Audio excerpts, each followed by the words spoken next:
No intro music today, man. We're live. There's a lot going on. They're trying to bring COVID restrictions back on us, man. I just saw the news on that today. So we're going to talk about all of that. But thank you guys for tuning in. You're watching Young Lion TV. Let's get into it.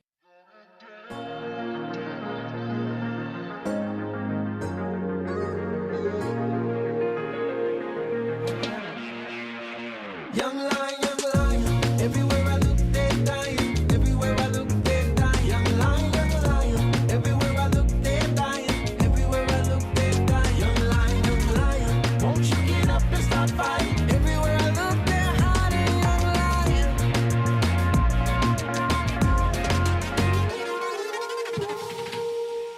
That's right, Young Lion TV. It's Tuesday night, so we're here in the Lion's Den live right now. I don't know whose phone that is.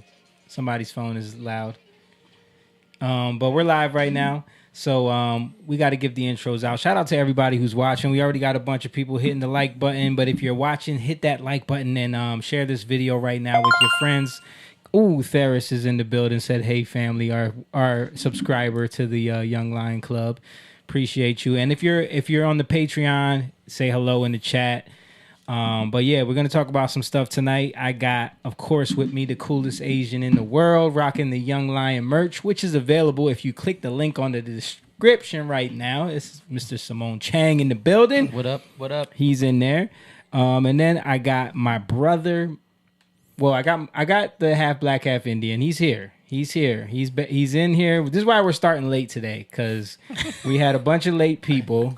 Those two in that camera shot right now. There's two. So no, okay. No, mom.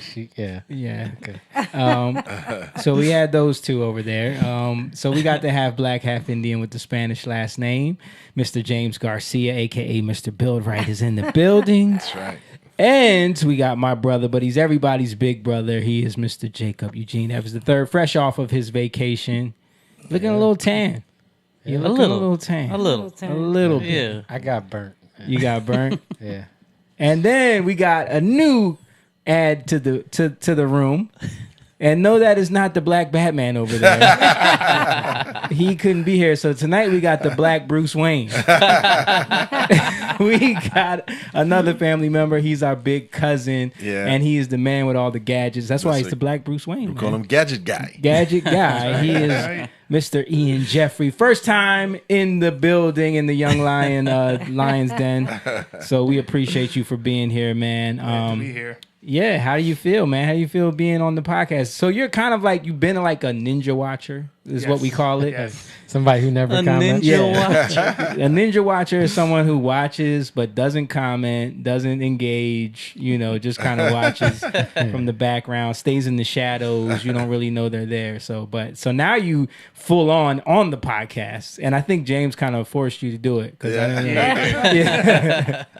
So are you nervous? How you feeling? A little nervous, but I'll see what happens. You worried about what we're going to talk about today? No. No? Okay. He is like a newly red-pilled guy, for those that don't know. Like, we've been talking about a lot of these topics and this stuff since we've, really kind of been on this journey for years now.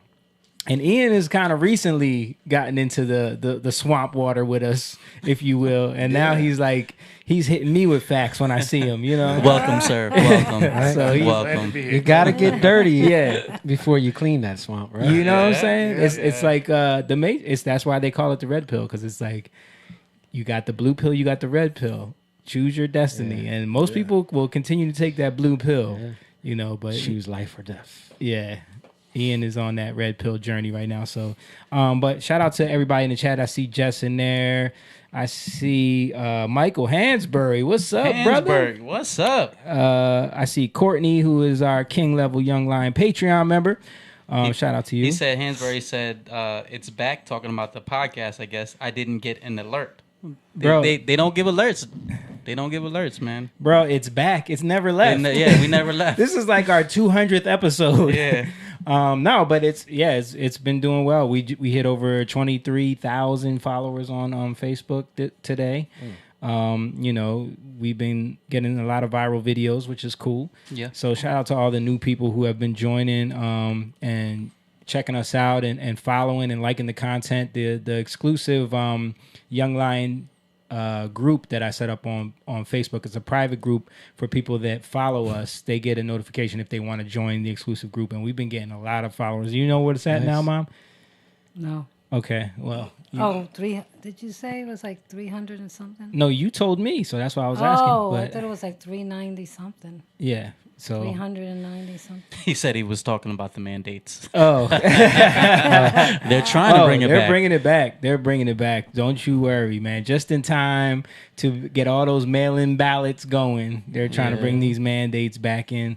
But yeah, also before we start, let me just mention to everybody that we do have a Patreon. If you want to become a Young Lion and support and enter the pride and help us just keep this thing going. It's on the bottom of the screen. It's definitely on the bottom of the screen. It's also in the description link, but it's patreon.com/youngliontv, where you can sign up for as little as $3 a month. You can help support what we're doing just to kind of help keep the lights on here and keep Buy some everybody cables. buy some new cables. We were looking around for cables today because we got a full room in here today, so all that stuff helps out. And also we got some stuff coming up with Jatan. We have a show September 15th at Lidded Shirt Factory. If you guys want to come see us live, see a live performance, we'll be performing there. And anything else I'm missing? Steel City in Phoenixville. That's in November, though, right? Yeah. And we have to introduce What? we have to introduce the best producer in the world. She was fumbling a little bit today, but it's all right. She's the best producer in the world. And mainly because she produced us, as I like to say. And it's our mother, Miss Angelique Lopez, in there. But yeah, man, it's been a crazy week, long week, a lot going on. Yeah, heard about you guys had a lot going on. Yeah. We're gonna kind of just leave it at that. Yeah. But yeah, we had a lot going on. Messi won his first U.S. I saw that. Cup. Yeah. Did they win? They won the MLS? What? No. It's a cup. It's called a Leagues Cup. It's Oh. basically a cup between the Mexican League and the American League. I swear he tells me and this. the MLS. Like every time the cup happens, he tells me, and I ask the same question. Cup, That's what happens when you is don't not really the listen same to an answer. as the league. A cup is always separate from a league. Right. Paul Horner just chimed in, another Young Lion Patreon member. What up, Paul? Yes. So Messi, did you see the clip that Ophir's son made? He put back to life. Oh, he made that? Yeah. that was Ophir's dope. son made that. Wow. Yeah, it was cool. He took one of our songs and put it to a bunch of Messi highlights from, I forget what game that was, but Did Messi really ever? I guess the song is him. I don't know. I took it as like he's back or whatever. no, But did it's he no. really- It's about him bringing that team back to life. That team was terrible. Right. Yeah. Oh yeah, you did tell me that. Yeah. Miami was terrible. They hadn't won a game. I don't know. It was a lot of games. I don't know how many, but Yeah. they had they scored. I think they scored more goals since they had Messi in this cup than they did their whole season. Wow. Or either it's equal or more. Wow. Uh, Just one great player. I see Well, Jeremy. they got more than one. Jeremy Day is saying, "Do not let them lock you down. Do not get the the euthanizing vaccine." Listen, we didn't even get there yet, but I think the main motivation is the election coming up. But before we get into that, also I gotta let Ian have the floor for a second. Just introduce yourself to people. Let them know who you are, how you know us, and all of that. And Talk give on the them mic, bro. All right. My name's Ian Jeffrey. I know Jamie and all these guys because this is my cousin. He's married to my cousin. They're all in the band together. Yeah. So, we've been around each other for years and years. That's it. And you guys grew up in Trinidad together. Yes. We all grew up in Trinidad together. So you do have a unique perspective on things here sometimes because you have seen a whole different culture. Yes. And also, when you moved here, see, I gotta tell the story for Yes. people because they don't know how people fall apart. So when you moved here, you actually moved to Staten Island. Yes, I moved to Staten Island. I was there. Came here in '78. Yeah. By ourselves. Mm-hmm. Myself and my brother, and it was very different because culturally we only knew that coming over here by ourselves. And this Me, is my- you're talking about Staten Island during the time where there was gangs. This Yes. is like when Wu-Tang was starting to pop off. Correct. You know, Yeah, I grew up Yeah. with them 78. also. Yeah. but they were already like a friend group. They weren't Wu-Tang Clan yet, Okay. but they were a friend group. You know what I mean? He tells me the stories all the time. Yeah, they went by a couple names before, becoming Wu Tang and all that stuff. But the main Wu Tang Conglomerate. was, I'm not going to call them a gang, but the main people, they weren't really involved in the gang. The other ones, they were gang members and they were, straight up. And your parents being, well, your dad mainly being mindful of what was happening and seeing how you guys were being influenced by that city culture was like, okay, we're getting the hell out of here. Yeah, well, the friends started coming around, and us being two boys, very kind of interested in what was out there. He saw them coming around, and after that, he said, "Yep, gotta go." Mm-hmm. Yeah, And so you guys moved to Howell. the country town of Howell, New Jersey. Yeah. Where, This was in the '80s, where it's farmland, cows. That's it. and the teenage hangout spot was a Wawa. Yes. Yeah. It was the local Wawa, and there was only one Wawa. We Yeah. hung out And it was outside. probably a small Wawa. And Yeah, it it's still is. still there. It still Did is. not exist. Still is. It is a small Wawa to this day. Yeah. So then you pretty much spent your high school years there. My brother did. I only was in high school for about 6 months. Oh, okay. Yeah, I went to school there, and then from there I went to some college, and that was it. And how was where your love for white women came in? You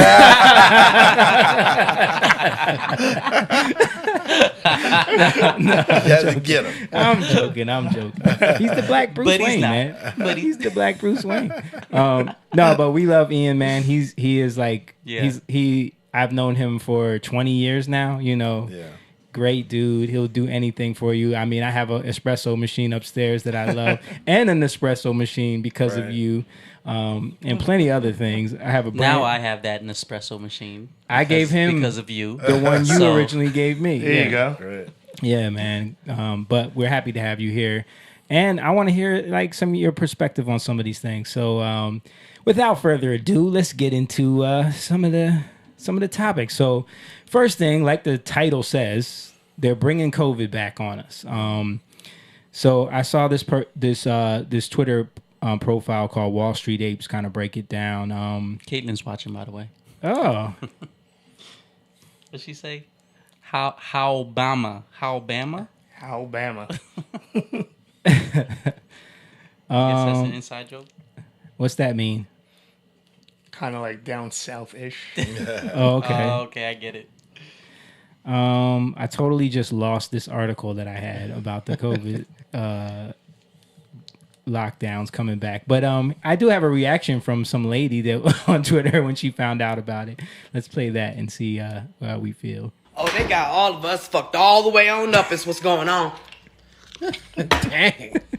She just take a shot. We don't give a fuck about no new COVID strain, United States government. Scran. We don't give a fuck. Biden, you ass still got to get the fuck on out. You still got to pack your bags and get the fuck out. If I got to come Sorry to the for the White House language, and move guys. you out myself, you still got to get the fuck on out. Point blank, period. We don't give a fuck about no new COVID strain. I was just thinking the other day, I hadn't heard Nathan about COVID. And then boom, here come a new motherfucking COVID strain. We know that this shit is for the elections. We already know. We not dumb no more. Thank you, TikTok and Wait, girl. Facebook and Twitter and Instagram for allowing us to get up here and find out the truth amongst one another. Because you still won't get the fuck out back. Oh, Biden. Oh, they got all. oh my. Yeah, Hey, I'm just glad, she is not having there's it. people man. that awaken. Yeah. So apparently they're starting to like slow roll the idea of mandates again. Certain corporations, certain federal Colleges. colleges, I and heard certain. Rutgers are if you don't get I read I think it was this like somewhere. 3 boosters. 3 boosters. Yeah. They don't get their third shot. So Right. like the shot and then your second booster, they can, if you got accepted and then you don't have the third one, they can what's the word? Disenroll you or De-roll you or something like I that. don't know how. Which is messed up. Yeah. Which is messed I up. mean, it's kind of obvious right around now. I mean, Yeah. Yeah. You know, some strange. Shaniqua just shared it to me from her mom. Yeah. That and I was like, boy. What they're like, oh, this is a scary new strain coming back. So now keep in mind when you read all the articles that are talking about this new strain, there's only been like 3 cases in the whole world. That's enough. And like none of the places that are resetting these restrictions up have anyone getting COVID. Right. But they're already preparing. Like they're setting it all up. Right. They're gonna make it worse than it really is. Of course. Whatever it is, because they want to be able to. They try to control narratives so that they can. Yeah. I mean, these are the tricks that have been going on for ages. And they're gonna use flu season to help. So basically, Isn't that what they did before? yeah, of course. Yeah. Remember how many flu cases were there before COVID? It was like I think there was like 30 million cases of flu. It's a regular I don't know thing. the It's a numbers, normal but- thing. But I remember 2020, 2021, you know how many cases there were? Barely any, right? They literally said there was too few to even count a number. Yeah. And they How does that Because happen? they're counting that as COVID. What they Yeah. when we say something like that, they're counting that as COVID. They would say, "Oh, the mask work." Yeah. You know, all the the restrictions that we put in place worked. Mm-hmm. That's their argument to that. Yeah. But after everything that came out about Fauci, about everybody lying, I mean, people have to wake up. But that's why I think I that know. woman was reacting like that Yeah, because she's like, listen, we know too much now. Yeah. Like Fool me once. she said, thank you, TikTok, Twitter. Yeah. Fool me once. Shame on me. Right? Yeah. Fool me twice, can't fool me again. Oh man. I saw a bunch of places were starting to put in mask mandates, like medical facilities, like they're putting in strict mask mandates again. And I thought it was proven that the mask did nothing. Like, Nothing. don't we have hard didn't we evidence just on show- that? Didn't Stan just put up an article about the CDC, Yeah. right? Yeah. They're talking about the bad mask data Yeah. that they had. Yeah. Right. So yeah, it's But I think it's just to get people in a space of fear. I was just gonna say that it's fear. Because if you can get people to be afraid, then they won't want to go out, and Sure. they won't. They'll listen to the restrictions again. It'll make sense because they can't use COVID this time for the election. They can't use it, so they need to bring it back so that they can then use that as the weapon. Yep. But don't you think it'll backfire? Because the whole like push against Trump was that he's the reason that you're locked down. He's the reason that COVID was so bad. He's the reason. Like, Well, maybe they're trying to get Biden out. They need a reason, right? who's trying to get Biden out? He's obviously on decline, Yeah. cognitive decline. So are they trying to push slide somebody else in there?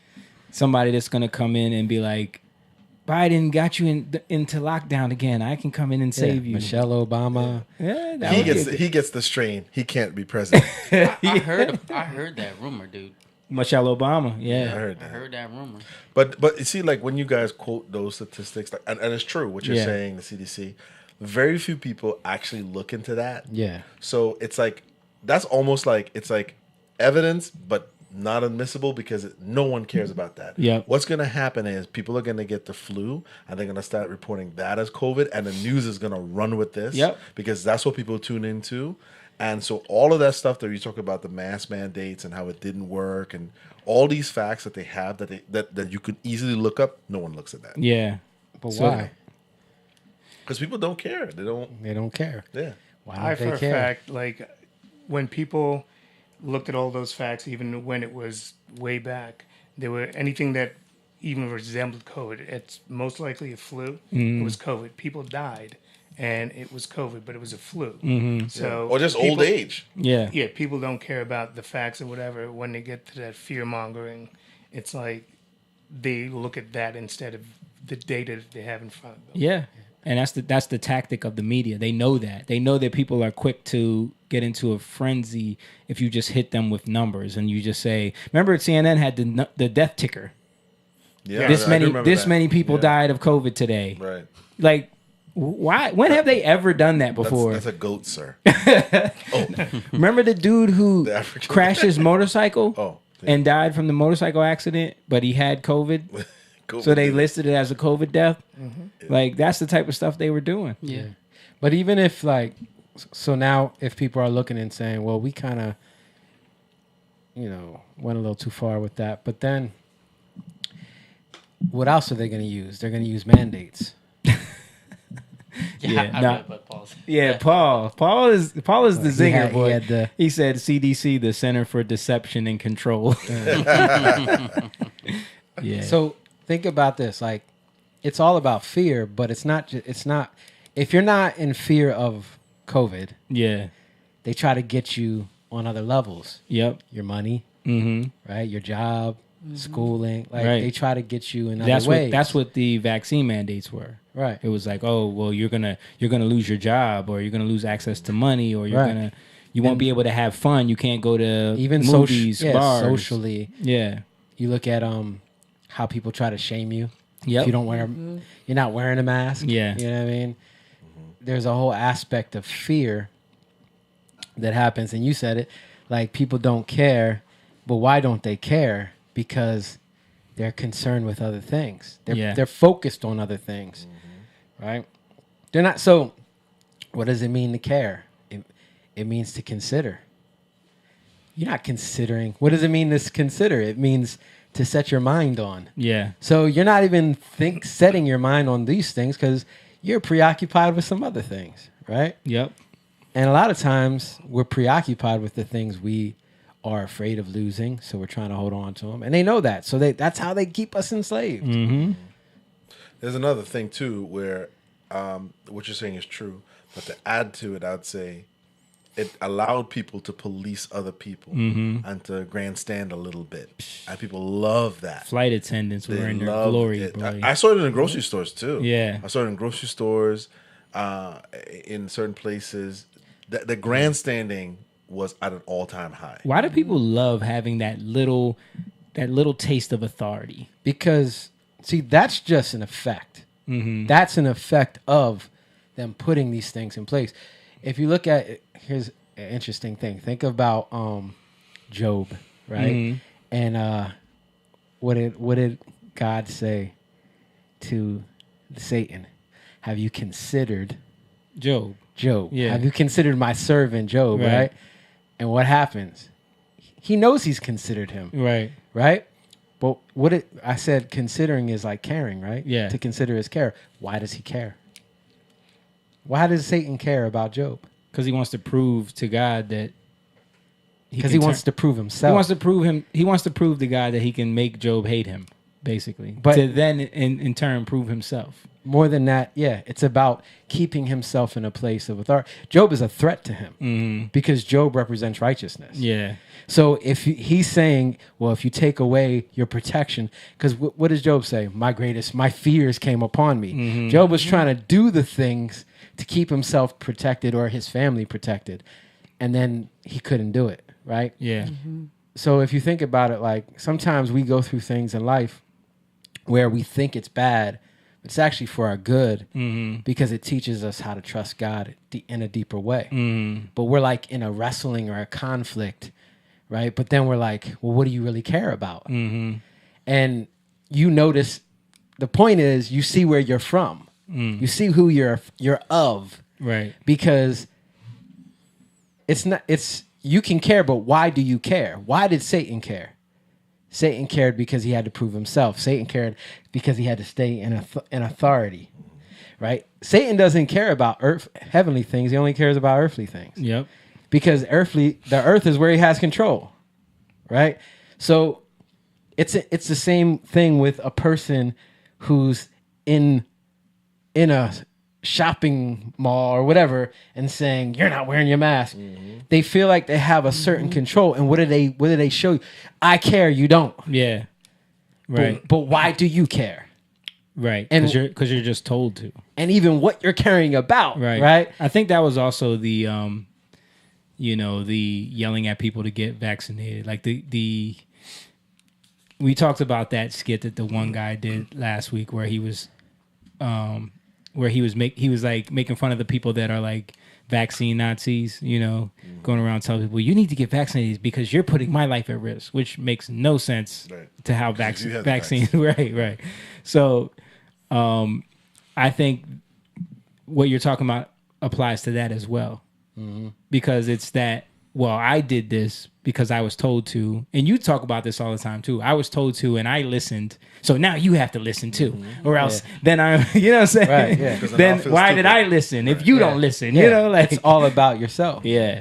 But a lot of times it's like there's another part like in Haggai where God's telling his people like you're putting yourself first, and you're wondering why your crops ain't growing. You're wondering why these things ain't working for you. You built your own house, but my house is in shambles, right? So he's saying, he said, consider your ways.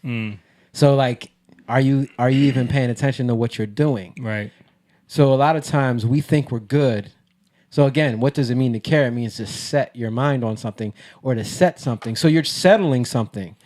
That's why when truth comes, it's unsettling. Yeah. So then when truth comes and it stares you in the face, it's actually God's love. Like you have the choice to humble yourself and recognize you don't have any ability here. Right. Because power is the thing that keeps you in authority. You know what I mean? So when you recognize that, either you're going to try to stay in power or you're going to give your power up to the one who actually can do it. Or you're going to just make up ways so you can stay in power and you're actually now living a lie. Yeah. You know what I mean? Because you didn't want to face the truth.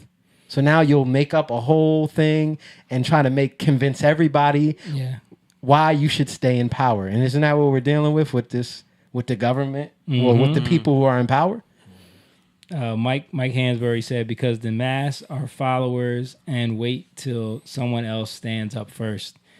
Yeah, I know. I mean, we talked about the journalist who wrote that article about like, the people that did stand up against this. We need to like thank them, because they held the line. A lot of people don't understand that. Like when you just go along with any tyrannical order, you're not holding the line. You're conceding ground to the government and to the authority. And they don't roll it out quickly. They roll it out slowly. Yeah. Right. And the thing they say is, we care about your well-being. Yeah. Right? Right. We have the answers. Yep. So trust us. I just want to point out real quick because now I'm seeing it. Like, look how they're sitting too. Come on, put the camera on them. Put the camera on them, please. Jake, when they first were sitting down, Jake was like, "Yo, they kind of no, it was Moon. Yeah. Moon said, y'all looking like twins over there." You guys can't see their shorts though. Arms. Their shorts are matching. similar. They're sitting in mirror images of each other over there, looking like Tom and Tom. If you're in trouble, just call 911. Remember Tom and Tom from Living Color? We are related. Yeah. But you guys are holding your arms just as like. Oh my gosh. They've been around each other forever. All right, let's move on. I saw this news story and thought this was hilarious because this was like, I think either the dude that was in charge of the graphics department was sending a message, or there was some kind of Freudian slip. Somebody got fired for this. It's not clear what may have been taken and no arrests have been made. A 71-year-old man is accused of inappropriately touching a 12-year-old girl at the Walmart in West Memphis. Oh my god. Did we show Did this? y'all see that? Did we show I this saw that. before? No, we didn't. You put it on, I think, on the I might have sent it to y'all in the Yeah. group text. Yeah. A man is accused of inappropriately touching a 12-year-old girl at the Walmart in West. Look, the other guy was like, "Oh, The other guy's face was like, "Uh-oh."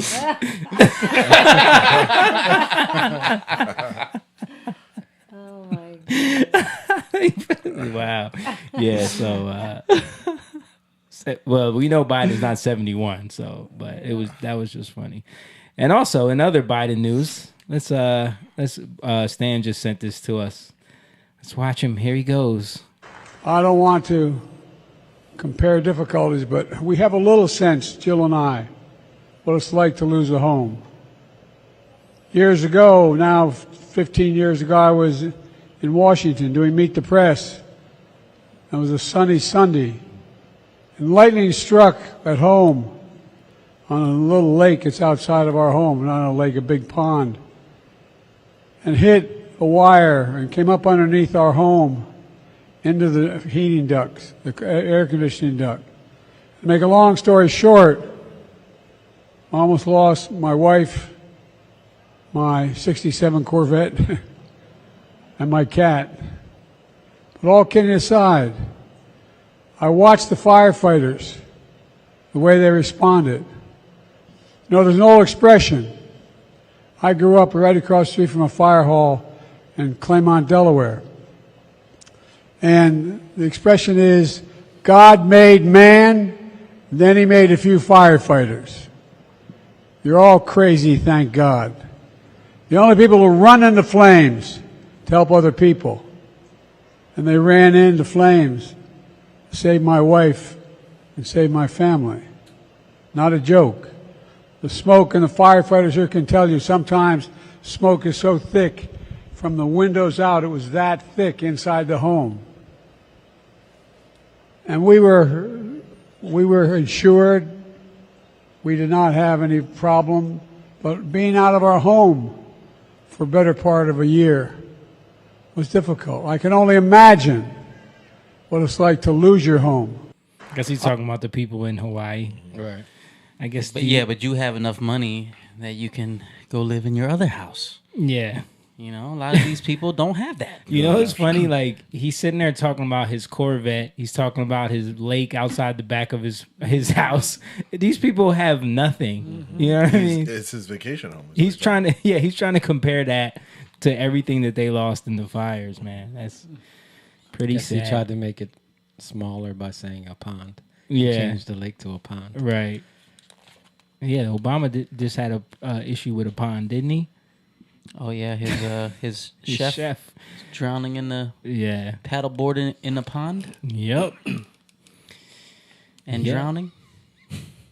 And Obama has the house in Hawaii. Yeah, he does. Did not get even burned down. So does Oprah. Yes. I saw this map someone posted of all the fires in the U.S. and Canada right now. Oh yeah, I saw it. You see this? Like, dude, this is crazy. Yeah, I sent that. How is that? My feed? And then California just had a hurricane. Yeah, like it's getting weird. Yeah, somebody I saw it on X. Very weird. It said this is not normal. Yeah. Yeah, but with all that information, people still think it's a lie. Yeah. You know, it's conspiracies. Yeah. Well, they think it's climate change. Yeah. What made That's up? what they think I know. it is. Yeah.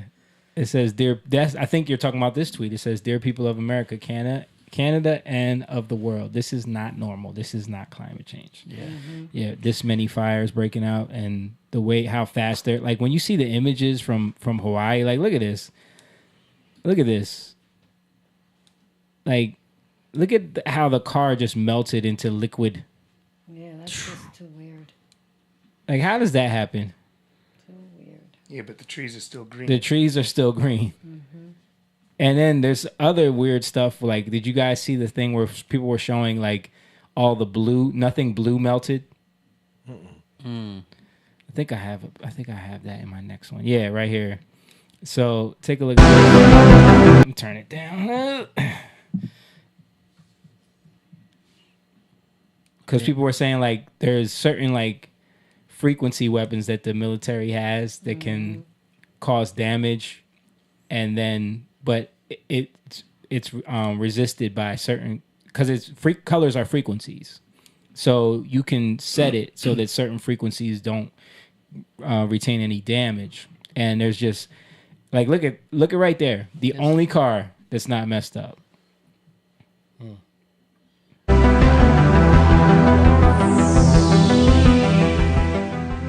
A plastic blue trash can.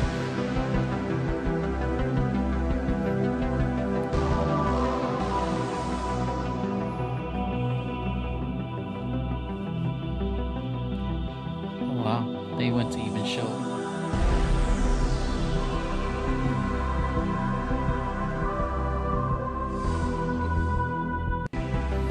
It's just it's a lot of weird stuff. Like when you look into Yeah. these files, it's very weird. Yeah. The one that I saw with the house, that all the green, the lawn was still green. Yeah, and the house Everything was around- completely I mean, disintegrated. fervent heat. Yeah, it's for something to be burnt down to the ground, and this is still like not even charred. or Yeah. nothing, like Yeah, you don't even see the grass like dead or any damage. Yeah, Like, because if you look at any forest fire, the way it burns everything in its path. And these things are not burnt; they're not, you know. so how is that a wildfire? Like, yeah. Yeah, You it's not know. a wildfire. yeah, it's something else. And even if it doesn't burn, the intense heat melts everything. Like, Mm-hmm. it It just- may char it, you know, but it's Yeah, and then when you look into all of the stuff that they're doing in Hawaii right now, and the stuff they're planning, and then who's trying to get that land, and like we were showing last week, I don't know if you saw that, you were on vacation, but we were showing videos of people on the ground there saying that immediately after this, they're getting hit up, they're getting spam called by investors trying to buy their property. You know, a lot of them are being denied insurance claims. Like they're coming, the insurance agents are coming out and finding technicalities on their land and saying, "Oh, we can't, you know, give you your claim because your property line is messed up or something like that." You know, That's sad. so it's like pressuring people to just sell their land. That's crazy. Yeah, man. The Hawaii stuff is crazy. All right, let's see what else we got. I didn't really have much because I was busy. But And what is this thing about smart cities? Like, explain that a little bit. so smart cities are a new concept that they're trying to roll out. These 15-minute smart cities where everything is surveilled, everything is controlled by Wi-Fi, and everything is electric.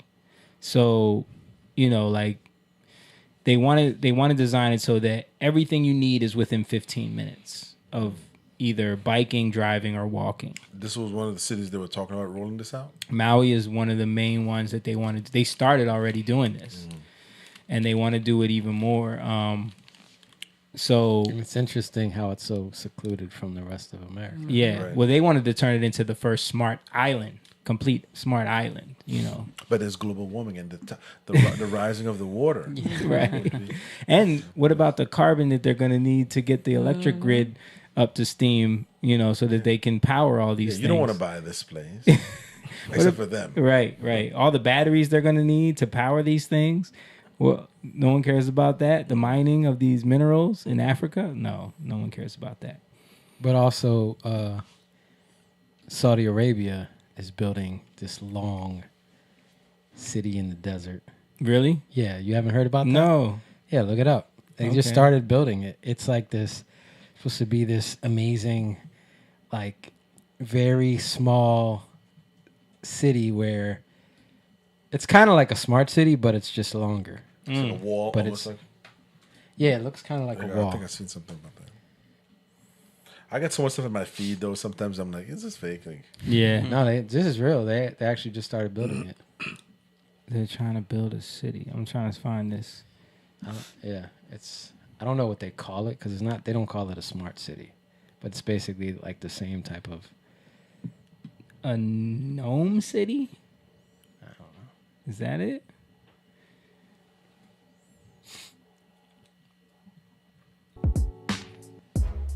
Is this what you're talking about? Yeah. Yeah, that was it. So it's vertically functioning one Yeah. building. Yeah, with glass on the outside. On renewable energy without roads or cars. Citizens will be able to travel by high-speed rails or flying taxis. Artificial intelligence like androids will perform useful roles in the city. The thing is, 20 minutes. It's in the desert, so it's not like you can go anywhere. Yeah. Right? If you leave, you're pretty much dead. Yeah.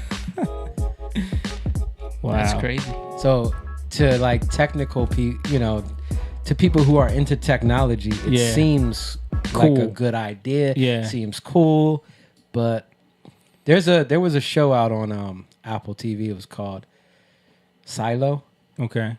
Have you guys heard of it? I don't have Apple TV. Yeah. I don't Okay. either. Well, it's called Silo, and it's basically like you don't know when the time is. It's like obviously in the future. Yeah.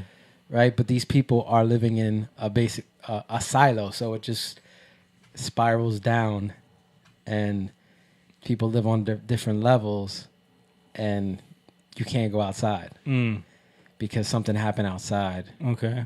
They're saying, but then the whole thing is, did something really happen outside? Are they trying to keep us here? Like It's like that movie, The Island. You ever see that movie?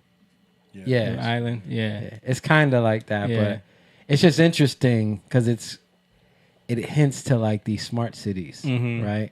Where you can only stay in this, you got to stay in this zone, Right. right? And it ended. The season ended where the main character, this girl, she gets out and she realizes there's more silos like all over. They thought they were like the only one. Then they find out there's more silos. Wow. You know what I'm talking about? No. That's interesting. Silo? It's called Silo? Yeah. Yeah, Paul did say no. He was on it. He said, yo, this dude is straight up retarded. Who is he talking about? Biden? Probably Biden. All right. I'm going to play some stuff and we just react to it in the meantime. I just saw this on Twitter. I have no idea what it is. We're going to watch it. It says Jennifer Lawrence teaches students how government really works. Let's see what it is.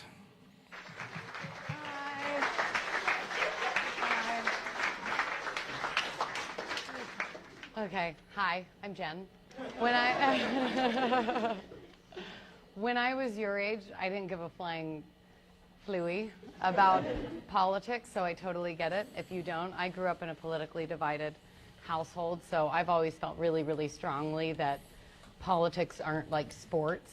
You know, there's no need to have team loyalty. So I'm not here to tell you how to vote. I'm not here to tell you to go see one of my movies. Red Sparrow opens March 2nd everywhere. Oh, this is old. I'm here because, as corny as it sounds, I love my country and I want to protect it.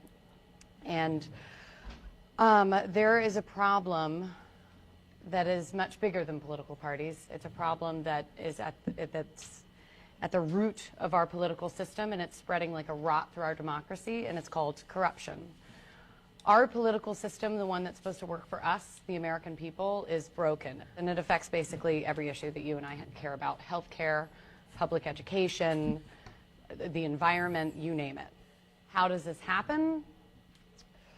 I'm sorry, I'm really nervous. But it happens because politicians need a lot of money to run for office. To have a seat in the Senate, you have to raise $14,000 a day for 6 years. And if you win, that entire cycle starts all over again. So if you win, these politicians are spending 70% of their time fundraising instead of working for us, the American people.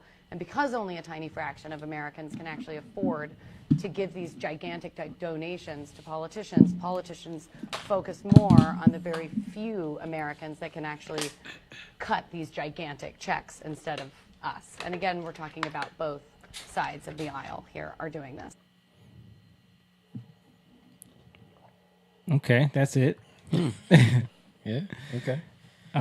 Pretty interesting. Yeah. Yeah. I didn't I'd like expect to hear that. more about Yeah. She ain't lying. Yeah. I mean, I think the the job of a politician or the career politician is the rot in our government. That's why the whole idea of getting party. a third party, or getting term limits, or getting rid of these establishment characters. Sure. These Mitch McConnell, like, dude, did y'all see that? Who's the chick that we showed? Dianne Feinstein. Remember we showed how they were telling her how to vote for things? Yeah. Like, she went on a little rant. Just and say then, nay. Did you hear that she like fell and like had to go to the hospital, and she signed over what's it called, power of attorney to her daughter? Yeah. To handle all of her financials and stuff like that. But she still has a seat in government, though. Right. Yeah. So you're not even capable of handling your own private affairs, but we're still supposed to believe that you have a seat in our government? Yeah. Like, retire. Yeah. And why are they voting for her? Right. Well, like she just said, 70% of your time campaigning. I mean, we had I brought him up before, a gentleman in the 90s called Ross Perot that exposed all of this. I mean, there's always been people exposing it, but he was the first official third-party candidate of this era that ran, and he exposed both the left and the right and how they were doing things. And they got together and said, "Look, we cannot have this person gain this much traction. Yeah. We have to destroy this." And they came together. Both Democrat and Republican came together because they did not want access to a third party. But that is true. A lot of politicians will spend a lot of time campaigning. They're not actually doing politics. They're campaigning. And then when they're done, if they become lobbyists or if they move on, they go work for corporations and they go sit on boards. They're not actively in those companies, but that's why things get signed so easily when you wonder why pharmaceutical companies get to write the laws, other things, because these people understand the inner workings and they go work for a corporation. They can just tell them all the inside what to do. You ever have an issue with your car and I know you just did. Yeah. You ever have an issue with your car and you don't know what you're doing? You try to go in there and fix it and you complicate things. You make it worse. Yep. I think that's the biggest issue. And the other issue is, you ever give your car to somebody because you don't know how to do it and you don't care, and you give it to somebody and they tell you they know, but they really don't know, and then they mess it up even worse? Yeah. So are we just irresponsible? Are we caring? Again, I'm going back to caring. Are we caring about the wrong things? Are people putting things in our way to say, no, you need to focus on this, care about this, look at this? Absolutely. And then it's by design. Like, you would think, since policies and politics and the way our government works is such a vital part of our future, and that how we would care. No, that we would learn these things in school, that it would be mandatory for you to know, like, to take some kind of political courses in high school or even in college, like, to understand how political science works. You know what I mean? But even just the basics of, like, our families, like, talking about how government works. Like,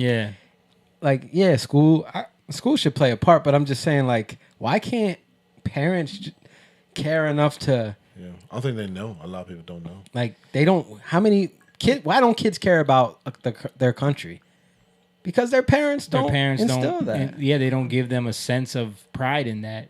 We're too distracted. Yeah. There's too much to do. The focus is on sports. The focus is on, video game. Like, even adults, that's their focus. Sports. Like, they pay.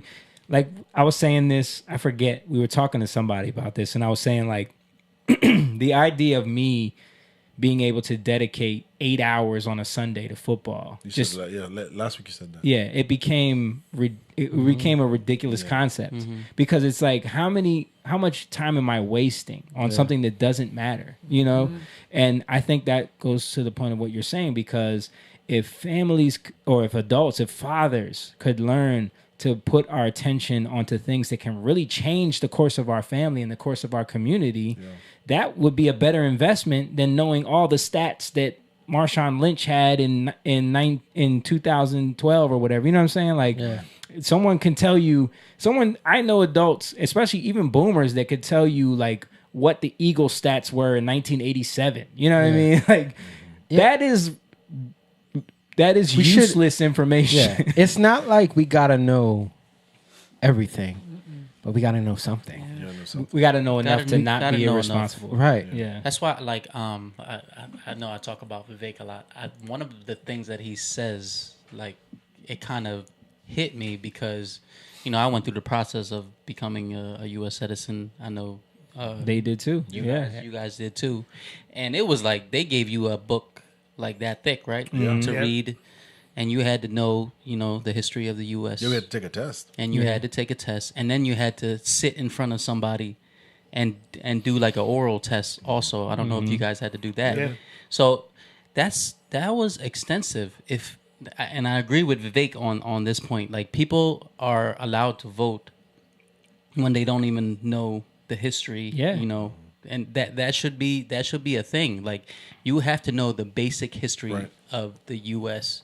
And how the government works. How the government and works. that's why a lot of love has been gone, because if you don't know it, you're not gonna have a love for it. Yeah, like you said, like exactly. with your analogy with the car, right? If you didn't work hard enough to love that car and to buy that car, you're not gonna care. Yeah.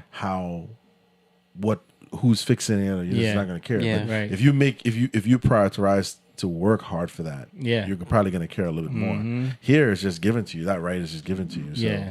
Yeah, but the other part also is a lot of people don't care until it's that time. They don't dig in and see, hey, who's going on, what this one's saying or whatever, until it's like the end or like the fourth quarter. Yeah. That's when you're paying attention. Or the president. Yeah. Like, Correct. they think that matter. And I think that's by design too. I think the media forces the president. Because when's the only time we're ever encouraged to go vote? 4 years. It's every President, time there's a yeah. presidential election. I want to add something. I think that's true. It's a lack of interest, but part of it too is this. I think a lot of people are very fearful of going against their family and their friends. People want to assimilate into group thinking. So even if you say, "Hey, come on, this doesn't make sense," you don't want to be shunned by the group. You don't want to be shunned by your friend, your circle, your parents. You saw that. You saw that in 2016. Yeah. Yeah. People are like very people It got abandoned- tribal. Yeah, Yeah. they Yeah. abandoned. Have a They were conversation. beefing with like I saw some of our friends that Yeah. we know put up posts saying that if you support Trump, I'm denouncing you. Yeah. You're in my family. Yeah. Why? Yeah. We saw that a lot. Yes. A lot of people were saying if you voted for Trump. And that was mostly on the left. Yeah. I mean, you couldn't even question, or you couldn't even say, "Hey, this is unfair or this is wrong." Yeah. Either way, Yep. Yeah, Yeah. people. I think that was one of the most divisive elections, and as far as like people saying it's my team or your team. Well, something happened here in this society. I don't know when. You guys will know this better than me, but when I came here and as I began to mature in this society, a couple of things were said to me, not by my parents, but by family members at large, but friends, really. It was, do not talk about race, do not talk about politics, and do not talk about religion. Yeah. Avoid those things, so essentially, these are your blinders. Right. And Yeah. just stay with right here. That's been around forever, bro. It's Yeah. called polite conversation. Polite conversation. There has been that concept forever, where it's like we only do polite conversation here. Like, Yeah. But polite conversation is unoffending, yeah, and you have to how you define boundaries is confrontation. It doesn't have to be physical, right? It or it doesn't doesn't have to be adversarial. doesn't have to be adversarial, Yeah. but you have to draw lines. Iron sharpens iron. Yeah. We've That's heard that so many times. Like if you're never coming against any iron, you just get dull. It's something so simple, right? It says this. And the reason I'm saying is because Dad used to say this to me. Whenever your friends come in this house, you have to make sure they address me. You know what I mean? And something as simple as that, it starts off with a form of respect. Yeah, When you it's walk showing in- the order. It's showing the order, bro. right? Yeah, You can't let chaos come in here. Yeah. I have order, and I've taught you that, and you're allowing them because they're your friend. You invited them. I didn't invite them. Right. You invited them over, and they walk in without even acknowledging me. You know what I'm saying? And now, here's the thing. Because I love my friend, I put up with my friend's foolishness, and I don't set order. So my dad says, whoa, hey, say hello or something. Yeah. I'm embarrassed because my dad checked him. Right. Years later, I realized why my father was saying this. This is important. Yeah. You know what I mean? You're right. Yeah, and you never deal with the actual, like when you accept things, you're caring about the wrong things. Like if you accept the wrong things, you actually care about the wrong things. Yeah, well, I was caring. I didn't offend them. Yeah. but they're doing Right. something wrong. Because you want them to like you. I want them to like me. Yeah, yeah. Right. And And they then would stop me. But then you become vulnerable. Right. You become dull. You become weak.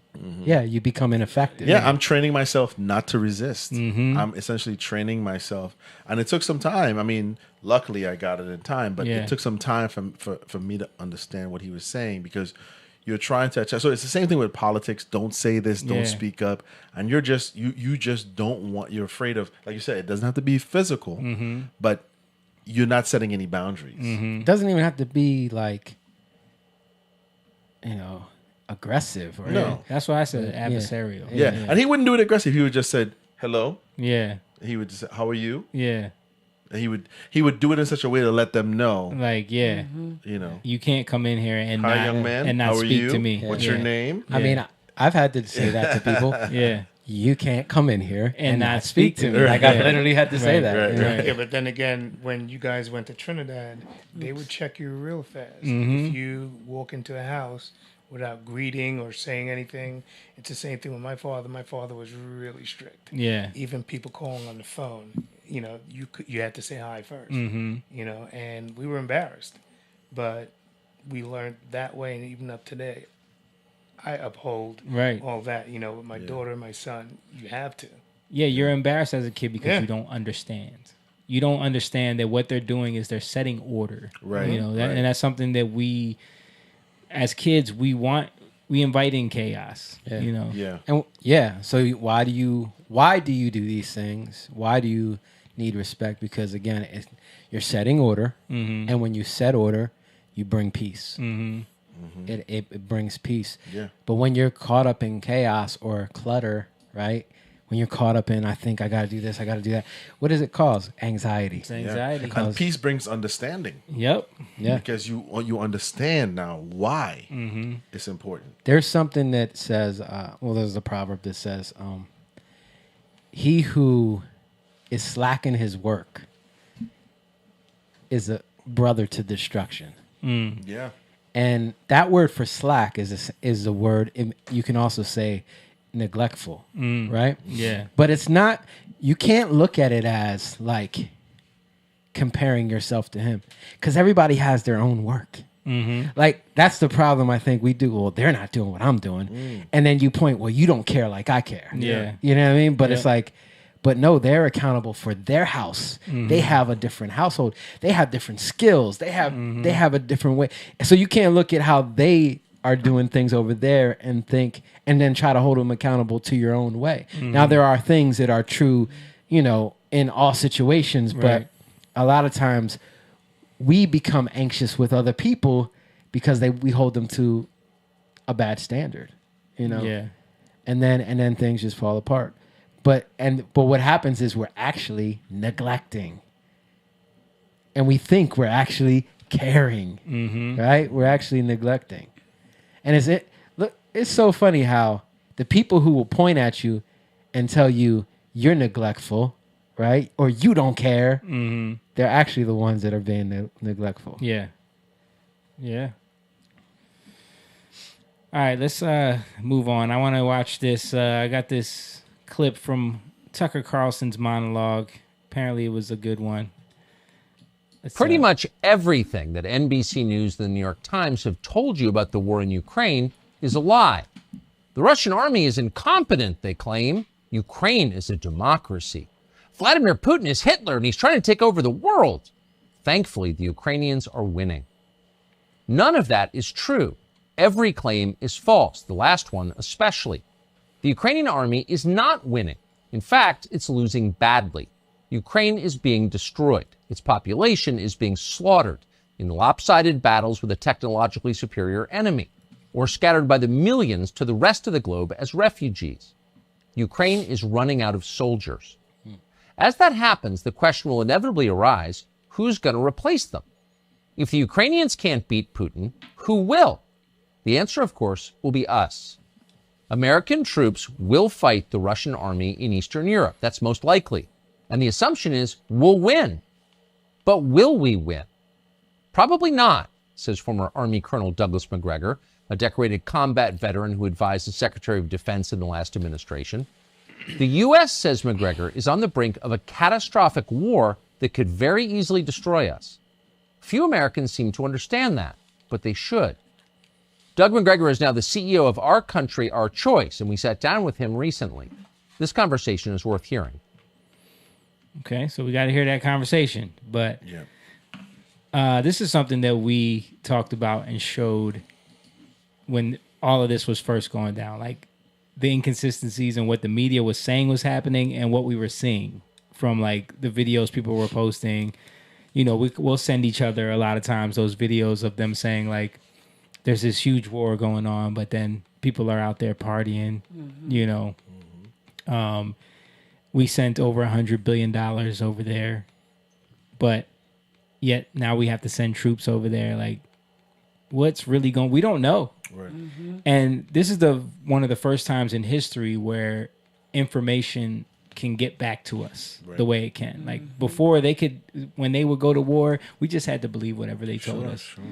And that's why we have the narratives that we have all the time. Right. You know, one of the I could if I can speak out a little bit, I could say this, right? When I looked at this now as an adult with so many different perspectives, one of the things I had to do was, aside from the death and the pure destruction of what's happening, right? I looked at it from, because that would be my natural response, is look at innocent people getting killed. Yeah. And it's terrible. And I had to stop for a second and say, okay, this is happening, this is bad. But there's another aspect of it that I never considered, and it is this: the machine of war, the contracts of war, the contractors. I'm not saying that I don't care. I truly care about what's happening. But when you look at it from the monetary, corporate, government contract, war contracts, right? You look at the building of society from war contracts, how it's destroyed and rebuilt, who gets them, these corporations. And I'm not saying that I sat down and detailed look at all of these things, but from the people I listened to who would put out this information, Patrick Bet-David is one of them. He did an extensive one on government war contracts, how these things are, these corporations. When you start looking at it from that idea, it'll easily show you why this is happening. Yeah. It is just the same thing as COVID. When you look at COVID, take the pandemic and the death, and I lost my father during that time, lost family members during that time. When you take that away and you look at the profiteering from pharmaceutical companies and the corporate standpoint, it makes more sense. When you just look at it from the human perspective, you're drawn in to want to help because death and decay. By emotions. By emotions. But when you stop and you say, okay, let's put that aside for a second. It is happening. Death is happening. But who's really profiting? Yeah. Who's profiting here? You know, what's happening? These contracts that are passing out via the pandemic, via the war, who stands to gain substantial amount of money? Yeah. Who was the president that gave that speech about the military industrial complex? Kennedy. No, it wasn't Kennedy. It was before Kennedy. And he warned about Eisenhower. Okay. He warned about where we were headed. Right. You know, and talked about how this is turning into big business. It's big business. We went from, I think they were saying there were 30 defense contractors. Now there are 5. And they've all conglomerated. And they're literally bidding. So where missiles would, a few years ago, missiles would be, $10,000. Now $400,000 for one. Right. Because there's only 5. Yeah. So you have very little option. We don't understand that. Yeah. That's what the American people are struggling with. So if all they paint to us is death and decay, we see that, we recognize emotionally you get tied in. Right. Yeah. But like I said, with the pharmaceutical thing, when you start looking at the massive amounts of profit that would happen through contracts, through the government to these pharmaceutical companies, now it starts to make a little bit more sense. Yeah, they. That's why. Sorry. Go ahead. I was gonna say, like, you're talking about pharmaceuticals. That's why, ivermectin was, when it was being used and it was curing people, they didn't want that. They didn't want that. Like, have you heard anything? You barely hear anything about Right. CDC now. Now announcing that it can be used. Now Yeah. it can be used. Yeah. Again, But nobody knows about that. Yeah. All they know. If you watch this podcast, you know, because we talked about it. Yeah. But so it's funny how money, the love of Changes money, situations. well, the love of money is the root of all evil. You didn't catch that. What? It's funny how It's funny how money, money changes changes situations. situations. It sounded like you was about to go into That's funny. But I'm saying it's funny how The love of the it. love of money Yeah. is the root of all evil. Yes. And you know that the word, like in the Bible, Jesus says you can't serve two masters. You can't serve God and mammon. Well, what does mammon mean? Mammon comes from a word. It means to trust. It comes from the word amen or amen, which means truth. Or isn't that an Egyptian god, Amun Ra? No. Amun Well, yes, Ra. but that's not the same language. I know. So- but it could come from the same kind of root. You know, you never know. You never know. but it comes from amen, which means to be faithful Yeah. or trustworthy, right? So what do you put your trust in? You put your trust in money. Right. Whatever you put your trust in is what you love, It's what you serve. right? It's what Yeah, you serve. It's what you worship. So it's interesting what you're saying, because what are they doing? They set up scenarios where you're always in war. The war on drugs, the war on poverty, The war on COVID. the war. But what do they always do? What was the war on poverty? 1960s, Yeah. right? Yeah. What did it do? It caused Created more poverty. Yeah, exactly. What did the war on drugs do? It caused. We in the worst state right now, Yeah. right? Yeah. And not Other only countries that, have abandoned it, by the way. Yeah, I know. Other countries have abandoned it. But I've been watching your screen.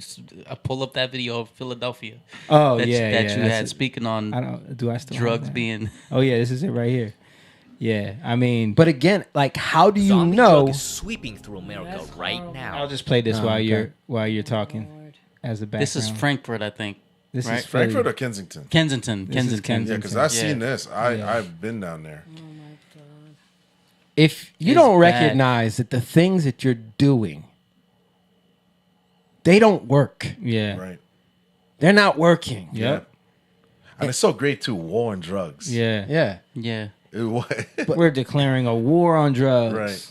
If you realize that it's not working, you got to abandon it. Though we have to let it go. We have to release it. Yeah. Let it go. So again, people always say, like, think about this, dude. You know what? The word I just spoke about, slack or being neglectful, right? Well, that word in Hebrew is rapha. And that word for rapha means to cease. Cease from your own work. Okay. So think about, like, there's a day of rest, right? We cease from our own work. But what are they trying to do? You don't care about the things we're gonna you don't care how we need you to care. You need to partner with us in what we're doing. But it's not working. It's not working. Yeah. So I have to cease from my work that's not working, right? I gotta neglect. I gotta let go of the things that aren't working so that I can give myself, so that I can trust God and let him work. Yeah. And then he starts to. That's what I'm saying. Where we set our minds on God, and then we start to have we have a different mindset where we start thinking differently. We start having solutions that we never had before, right? We start having stuff that made sense that didn't ever make sense before, right? Slavery made sense back in the day, To them. but it doesn't make sense to the world. Yeah. It's not like slavery was an American thing.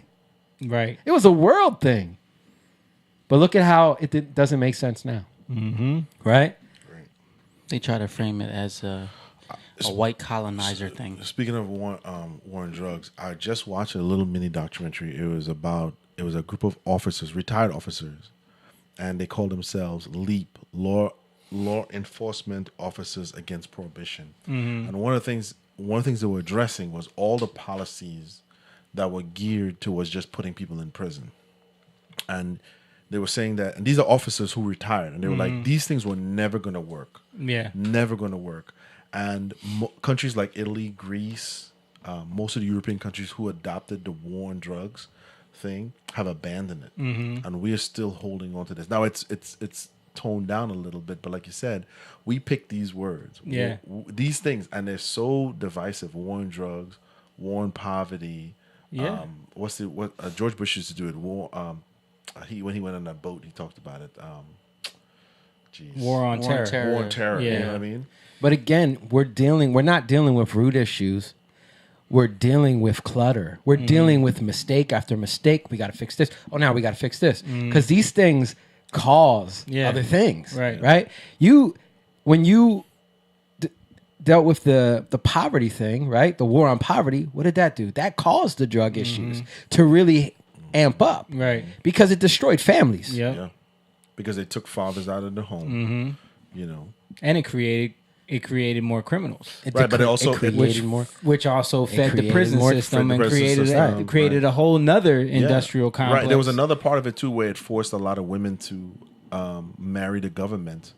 Financially, and incentivize people to do that. You know what I mean? When you really look at the numbers. But again, what is it? More than anything, it created more issues. Yeah. And then you act like you're doing something good. You're caring for people, right? But you're doing them harm. And if we don't, but then it becomes, well, that's the white man's doing that. See, that's a deflect. Yeah. See, now you're caught up with a different thing. You don't get to the root. Yeah. This is a white man. This is a white issue. It's because we're black. Yeah. Right? It's because we're brown. Whatever. You miss the point. The point is, no, it's because we don't deal with the root causes. Yeah. Which Speaking of that, I was going to say that kind of leads into that Charlemagne. Yeah. So Jake sent a couple clips from Larry Elder on the Breakfast Club. I've been watching this. So we'll play these and then we'll wrap it up. But I want to get to these. Do you remember which one was the first one? I think the shortest one, 320. 320. Okay. And then 350 something. All right. So we'll start with this one. Mom, go to camera 3 real quick. What are the reasons, if your statistics are right, what are the reasons that you think fathers aren't in the home? As I said, it's because in the mid-'60s, Lyndon Johnson launched what he called the War on Poverty. And Charlemagne, literally, they sent social workers door to door in the inner city. I remember this, advising women of the availability of welfare provided there was no man in the house. It created an economic incentive for women to marry the government. Same thing with whites. In 1965, 8% of whites entered the world without a father in the home married to the mother. Now it's about 25%, also up threefold. Look at census data, 1910, 1920, 1930, in places like Milwaukee, Chicago, Philadelphia, a young black kid was slightly more likely to be brought into a world with a father in the home married to the mother than a young white kid. We have incentivized this kind of bad behavior, and it's had a disproportionately bad effect on the black community. Let me ask you a question. What do white people do wrong, Larry Elder? What do you mean, what do white people do? I'm not worried about white people. I'm worried about what's going on with us. But if there's systemic racism in this country, which we know it is. No, I don't say there is. You say there is. I don't believe that. Oh, you don't believe there's No, there used to be, obviously. Tell me what you think the number one example of systemic racism is in America. Oh, man, there's so many. Just give me the most important one you think. At the top of mind, I'll probably maybe say mass incarceration. Maybe. Really? During the Great Depression, when 50% of black adults were unemployed, you didn't have this kind of mass incarceration. It's the breakdown of the family. I'm not going to. I agree with the family part. I'm a black man who is a father to his children. I'm a happily married black man to a black woman. So I'm never going to argue with that part. But I just feel like everything is black with you. Black is wrong. Black people do this and black people do that. And when I ask you what white people do wrong, you said you're not worried about white people at all. I'm talking about the damage, disproportionate damage going on in the black community. For example, look at these smash and grabs that are taking place in Los Angeles where I live. There's a suburb called Glendale where at a mall recently, a mob of 30 to 40 people, they had masks on, but one guy got popped. He was black. I think most of those who were doing this were black. And in recent years and times, there have been a number of these in places like Chicago, places like New York. If I were involved in something like that, Charlemagne, I grew up with a dad, just as you're raising your own children. I would have been more afraid of my father than I would about the cops catching me. These kids are afraid of neither. They don't have a father in the home. Cops are demoralized. They're pulling back. Their manpower is short. And as a result, you tell a bad guy you're less likely to be caught, convicted, incarcerated, crime goes up. They may be criminals, but they're not stupid. When you say, what do white people do? I mean, this is a country that has struggled mightily to get over its historic racism. There was a civil war. There was a big civil rights movement. This is the only majority white country that's ever elected a black president, let alone re-elected a black president. The three biggest cities in America are New York, Chicago, L.A. They all have black mayors, even though no city has a majority of black population. The president of Harvard is a black female.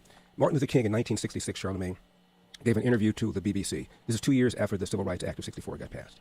And he said, I'm amazed at how many positive changes there have been in America in the last 2 years. Why, if things keep going like this, we could have a black president in about 40 years' time. Do the math. Right on cue, Barack Obama, elected 2008. He didn't say there'll be a black female president of Harvard, and there has been. He didn't say there are going to be black CEOs of Fortune 500 companies, and there have been several.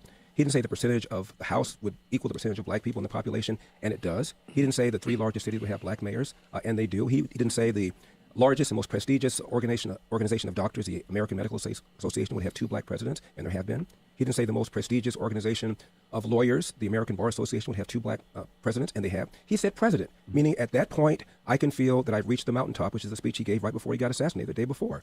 And now we act as if Barack Obama never even got elected. And we're still talking about systemic racism. It's not fair. It's wrong. And you're discouraging black people from working hard.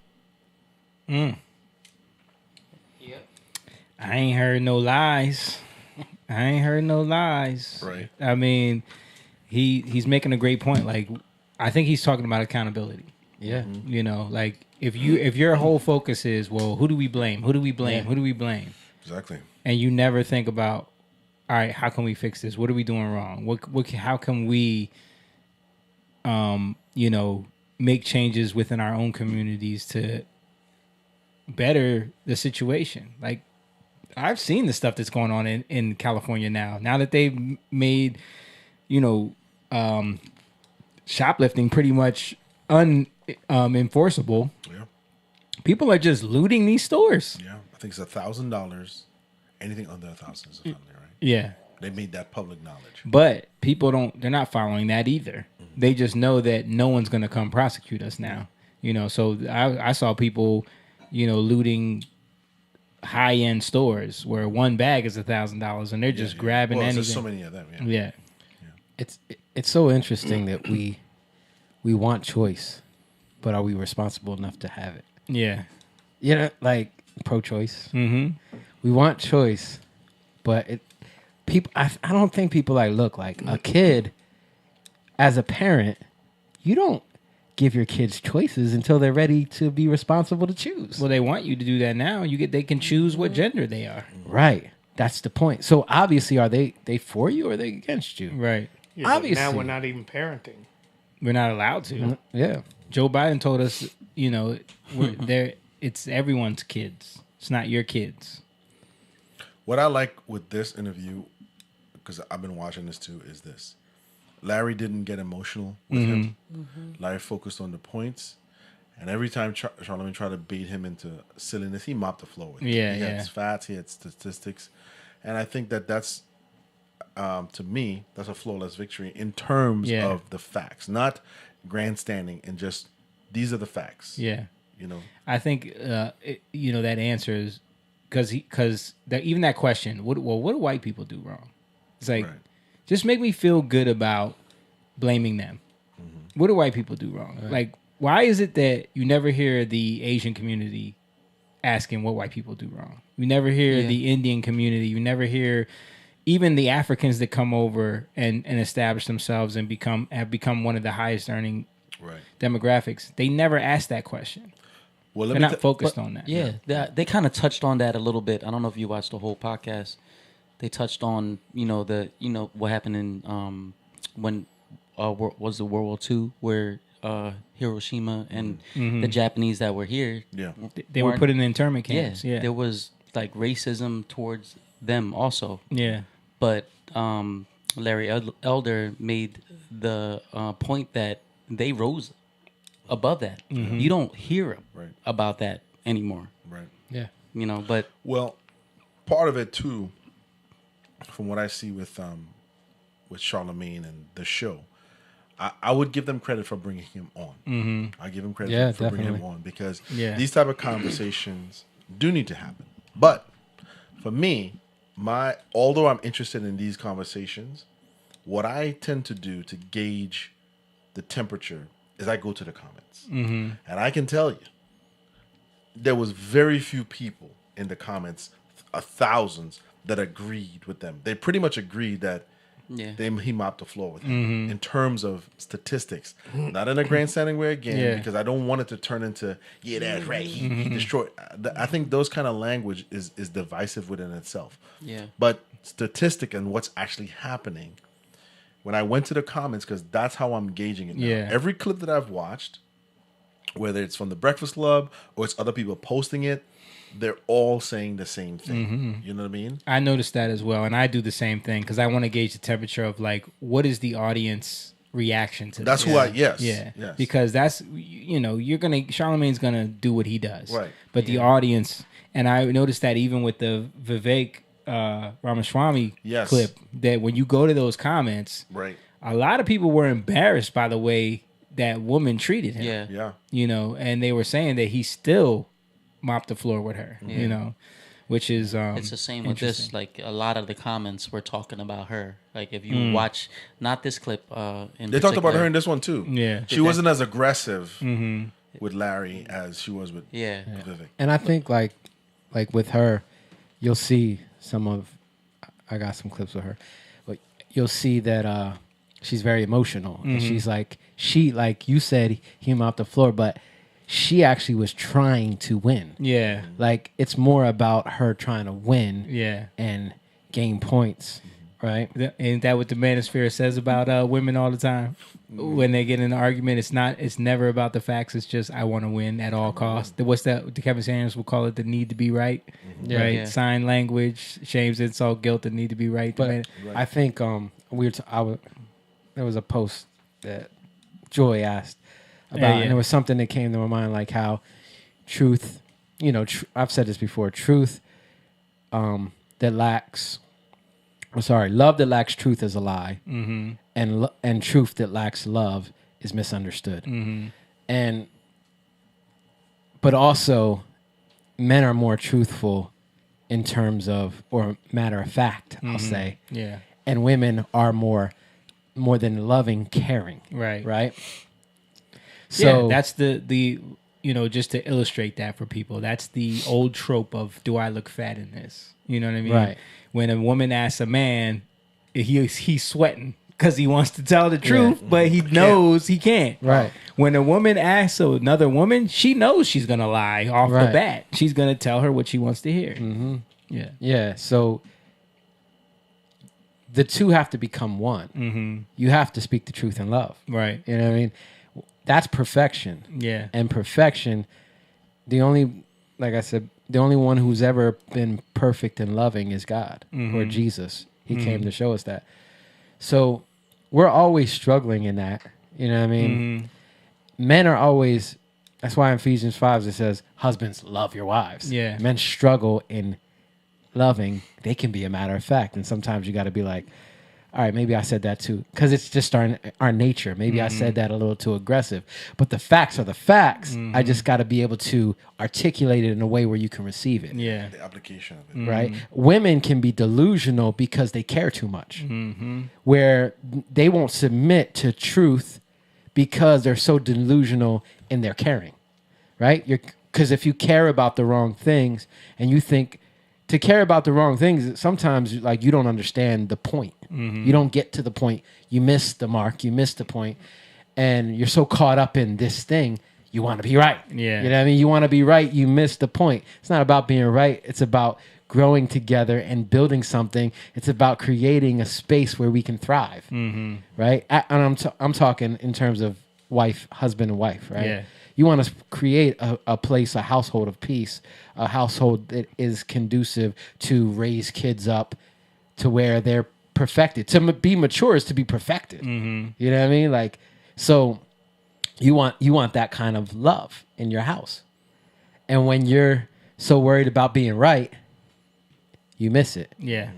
And when you don't care, because men too, if you want to be right that you don't care, you miss it. Because you just, I'm right, and this is the truth, or these are the facts. Facts don't care about your feelings. Right. You know what I mean? You can go too far with that. You know, you still then you're ineffective. Yeah, you still got to deal with the feelings. All right, let's keep going. I think this is the next clip. 1996. Okay. Mr. Elder, quick question. Let's just remove the word racism, since that seems to be a word that triggers, a conversation down the water hole. Let's just focus on the word system. Okay. You mentioned that the there system, she go. See, she was starts the one out. that was raised. Again, we have no problem with agreeing. She that starts out. Yeah. Trying to poke. Yeah. Right. She did the same thing with Vivek. And women, I'm showing this because women do this a lot, and it's also a positioning tactic. Right. It's a way to frame what I'm about to ask you by putting you in a defensive stance in the beginning. Yep. So that you can't even answer the question honestly. You feel the need to defend yourself. Right. You know, it's a tactic in argument. Not saying all women do this. Just throwing that out. If we were a manosphere channel, we would say all masculine women do this, and this is why she probably single, and can't find no man. And there might be some truth to that. The family, the black family, should certainly has some room for some improvement. But let's just focus on system. You know what has room for improvement? Your green screen.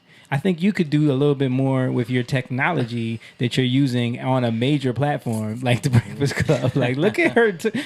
I'm just noticing. Yo, she's on this show all the time with All this the time, bro. With this bad camera and Yep.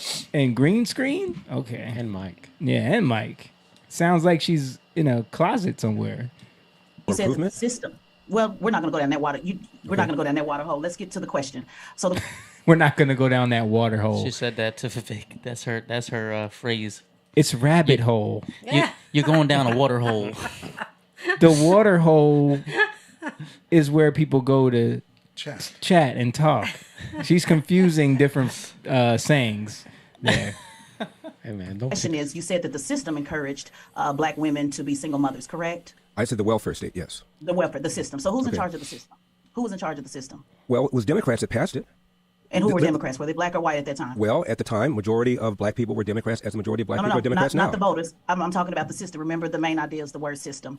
Who was in charge of the system at the time? The Democrats at the time. The system.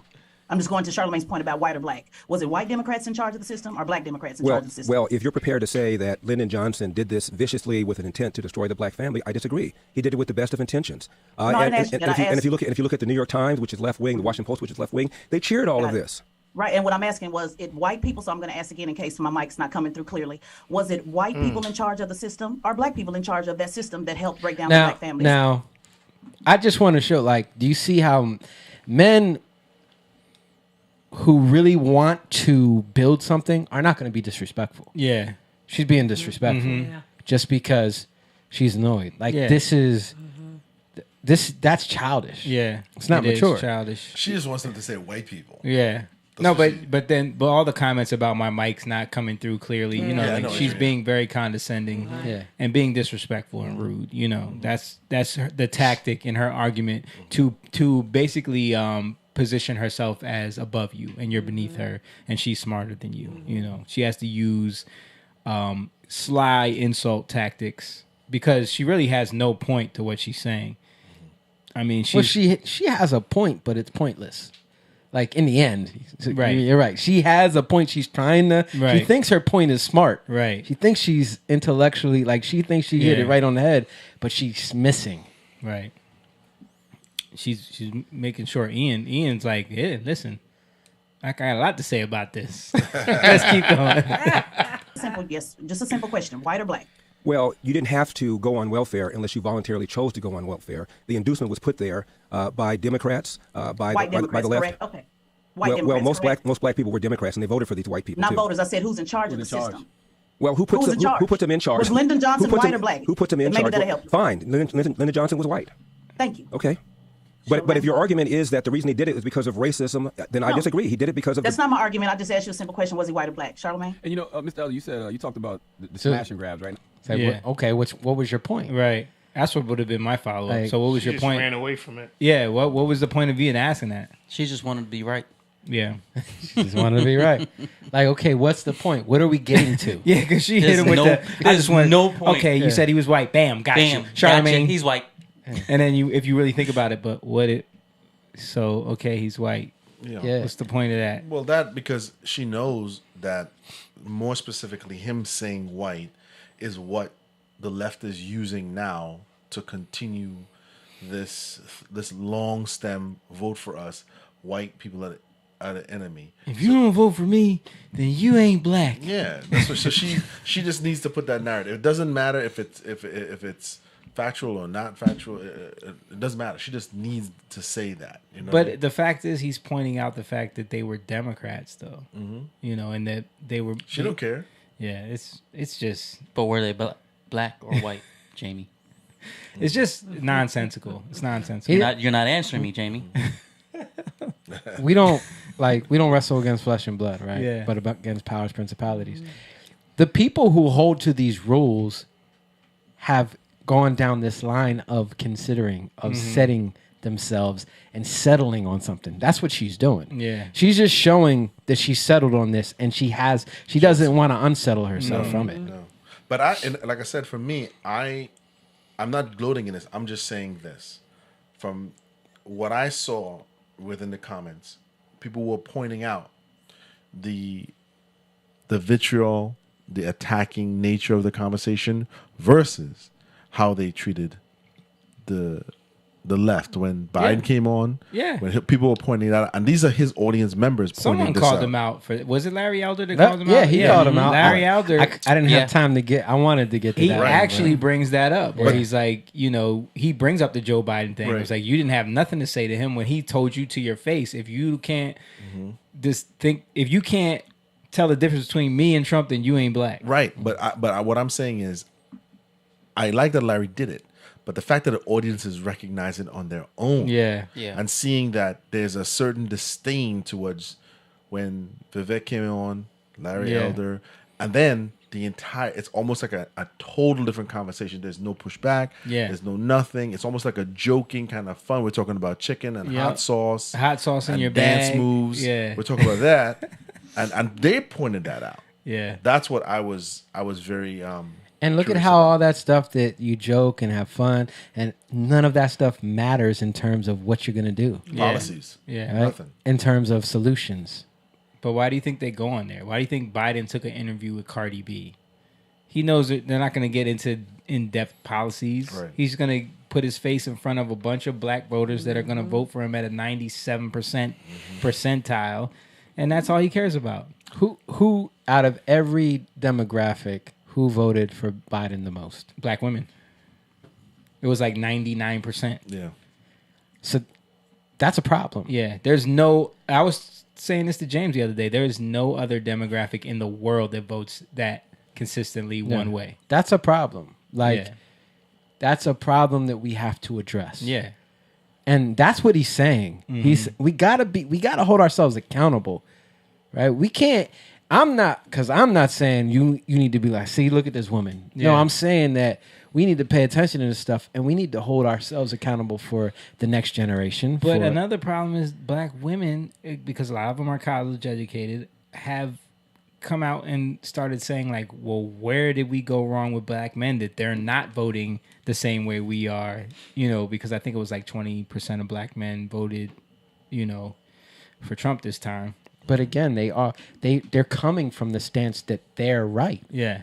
Like when you talk, if I'm talking to my wife, right?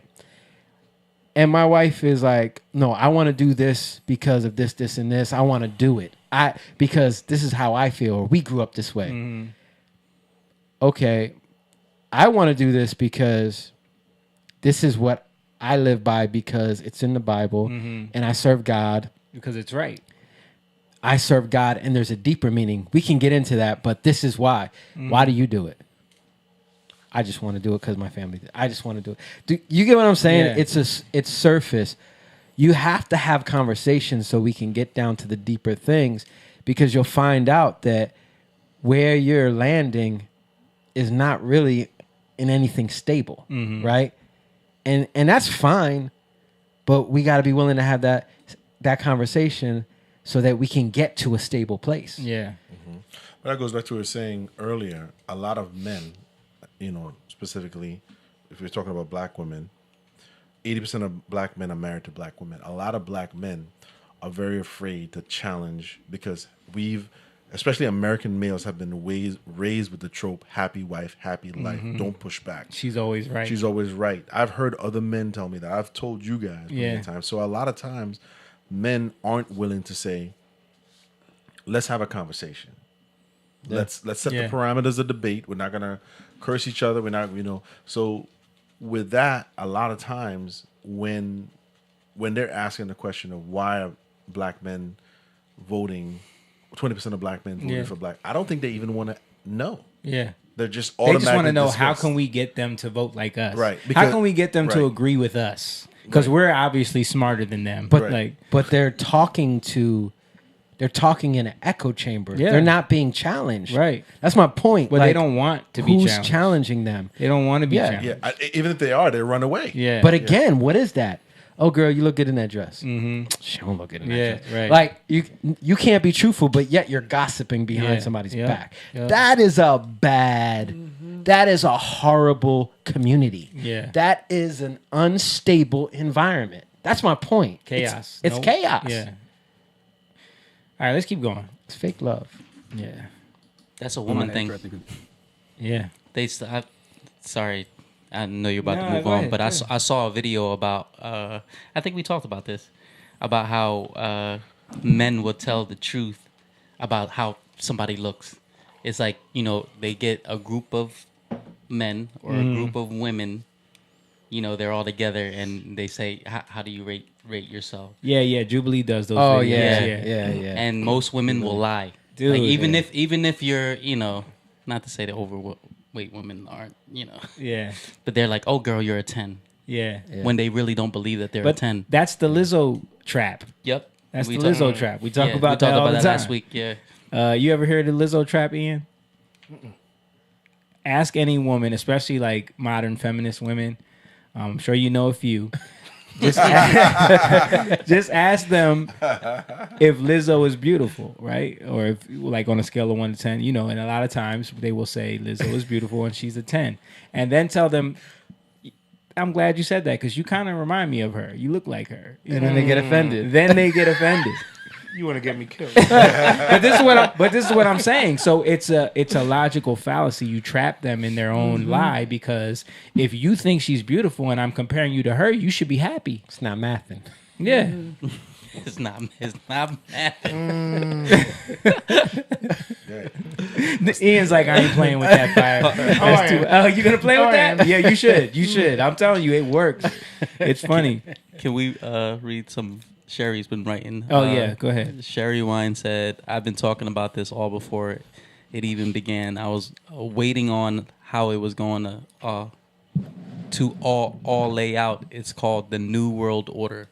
You will own nothing and you will be happy. Well, that's the Great Reset that she's talking about. Yeah. The CDC at first said, you get the jab, you will not get COVID or spread it. Well, look, all the government people that were jabbed and got it.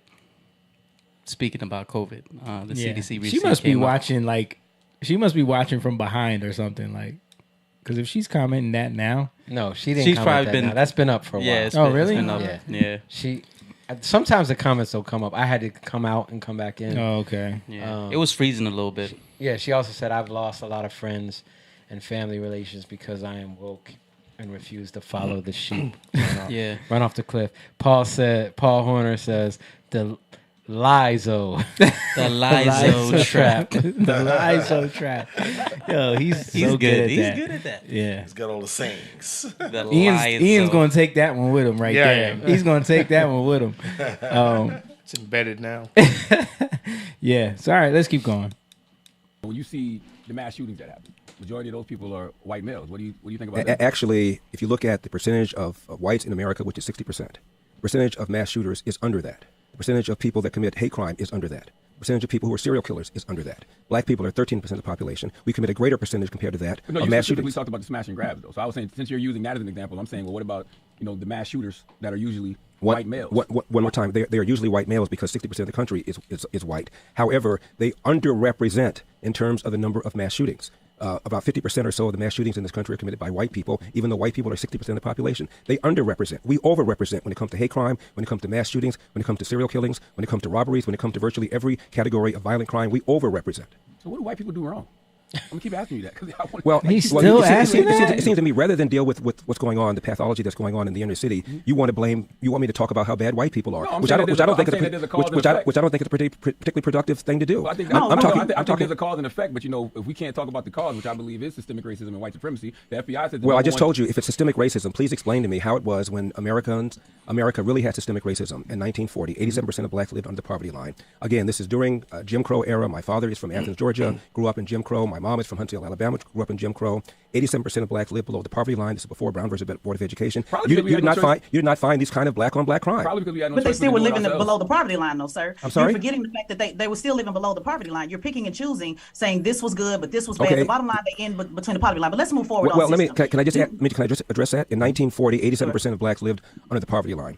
1960, that number had fallen to 47%. That's a 40-point drop in 20 years. That's the greatest 20-year period of economic expansion for black people in the history of America. Again, well before Brown versus Board of Education, well before the KKK imploded, well before we had race-based preferences. Why? Because it was rare for a black kid to be raised in a family without a father in the home, a strong belief in Judeo-Christian values, a belief in patriotism, even as America wasn't applying these values to black people, obviously, and a belief in entrepreneurship. All those things are now under assault by organizations like Black Lives Matter. Charlemagne, Black Lives Matter had on their website an attack on the nuclear family. So she's trying to show he's a hypocrite. Yeah. But what she said made no sense. You're picking and choosing. No, he's not picking and But let's choosing. move He's on. making. Yeah. Don't clear it up. Yeah. You're picking and choosing. But let me just move on from there. Dude, like I'm trying not to pick her apart, but it's like This got you fired. this is because it's like what women who are not submissive do. Yeah, absolutely. They'll throw something out there, but we don't gotta talk about that. Right. You know, like Yeah. what? Wait, you can't just say something. Last week you left the toilet seat up. Yeah. But anyway. Right. All of it to me just sounds like it's all division. Yeah. They're causing division. Well, what you could simply do is say, okay, expand on that, Larry. Tell me why. Yeah. Or this doesn't make sense to me. You're saying this, but I don't understand because then there's poverty. Yeah, you're saying they live below the poverty line, but his point is if you're trying to use poverty as the reason for crime, it doesn't make sense because when there was more poverty in the black community, there was less crime. Right. And this was when systemic racism was at its height. She's missing the correlation. She's missing the point of what he's not saying. saying that things were good. He's saying that yes, there were poverty, but He's family saying structure was intact. What he's saying is if you're trying to use this for the reason, which is systemic racism and white supremacy, which is what Charlemagne was saying, or the cause, the right? cause, Cause or reason, the cause or reason Yeah. for why crime is out of control in the black community. You're saying it's because of systemic racism. So he's saying, well, let's look to a time when systemic racism was at its height. Yeah, it was. Yeah. And when blacks were even worse below the poverty line, and crime was nowhere near what it is now in the black community. That doesn't make sense. That's what he's saying. Right. He's not like for her to say you're picking and choose you need to be right. You need to be right. You're not listening. Yeah. You don't want to really understand somebody. Yeah. And again, like truth without love is misunderstood. Yeah. So like I could be speaking to somebody in love, but they won't receive it because they actually think I don't like them. Mm-hmm. But I actually love them. I'm actually saying, like your kids, like, why do you hate me, Daddy? No, I love you. This is why. Your I'm kids have telling asked you that? No, my kids haven't. But I'm saying like they might misunderstand you and think like, yeah, Daddy's always saying this to me, like you're being mean to me. Being mean to me, yeah, something like that. I went to the extreme. Yeah, but my point is that you misunderstand and you don't receive that love. Yeah. But in a weird way, truth was exposed because by her behaving the way she did and Charlemagne, a lot of people saw for themselves because sometimes it's not in the person who's asking the question. They can help usher in other people to see clear because they're so blinded by trying to be divisive. You know what I mean? Yeah. And they're caught up in the lie. You know what I mean? Well, wasn't that what happened with Jesus and the Pharisees? You know what I mean? A lot of times. Yeah, they wanted to prove him wrong so bad. Right. that they kept getting caught in their own lies. Yeah. Mm-hmm. All right, let's keep going. We got one more clip here, and then we're gonna wrap it up, guys. It's late and it's hot in here. The AC just broke again, so let's go. Stop.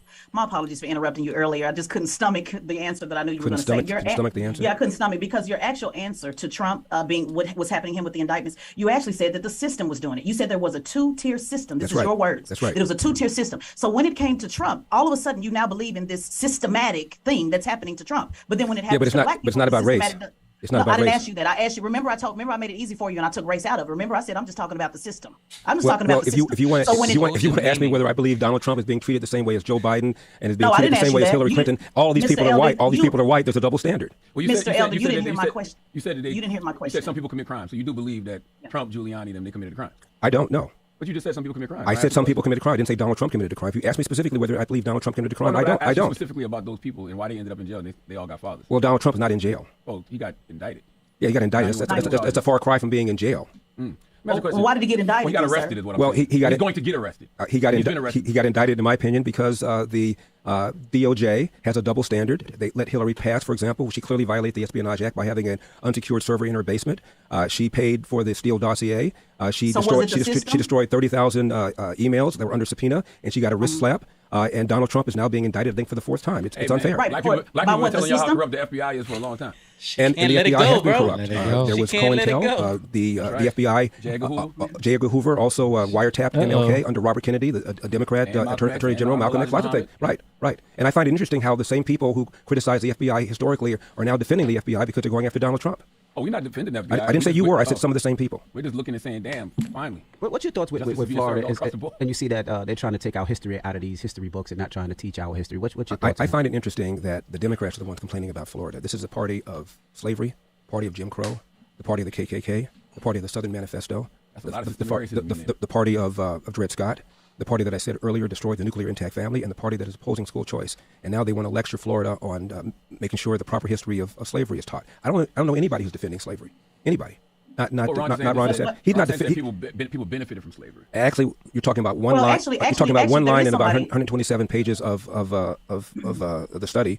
And it is a line that was repeated almost verbatim in the associated in the advanced placement African-American course that the DeSantis administration refused to use because of all the sexual stuff that was in it. It's basically the same thing that was in the advanced placement African-American courses. And now because it's in that, all of a sudden the governor is accused of somehow defending slavery. He's not doing anything of the sort. What did you think about that? Well, sir, you were actually one that defended slavery. In your comments, you said that, like it or not, slavery was legal in response to reparations. So it's you that was defending slavery, correct?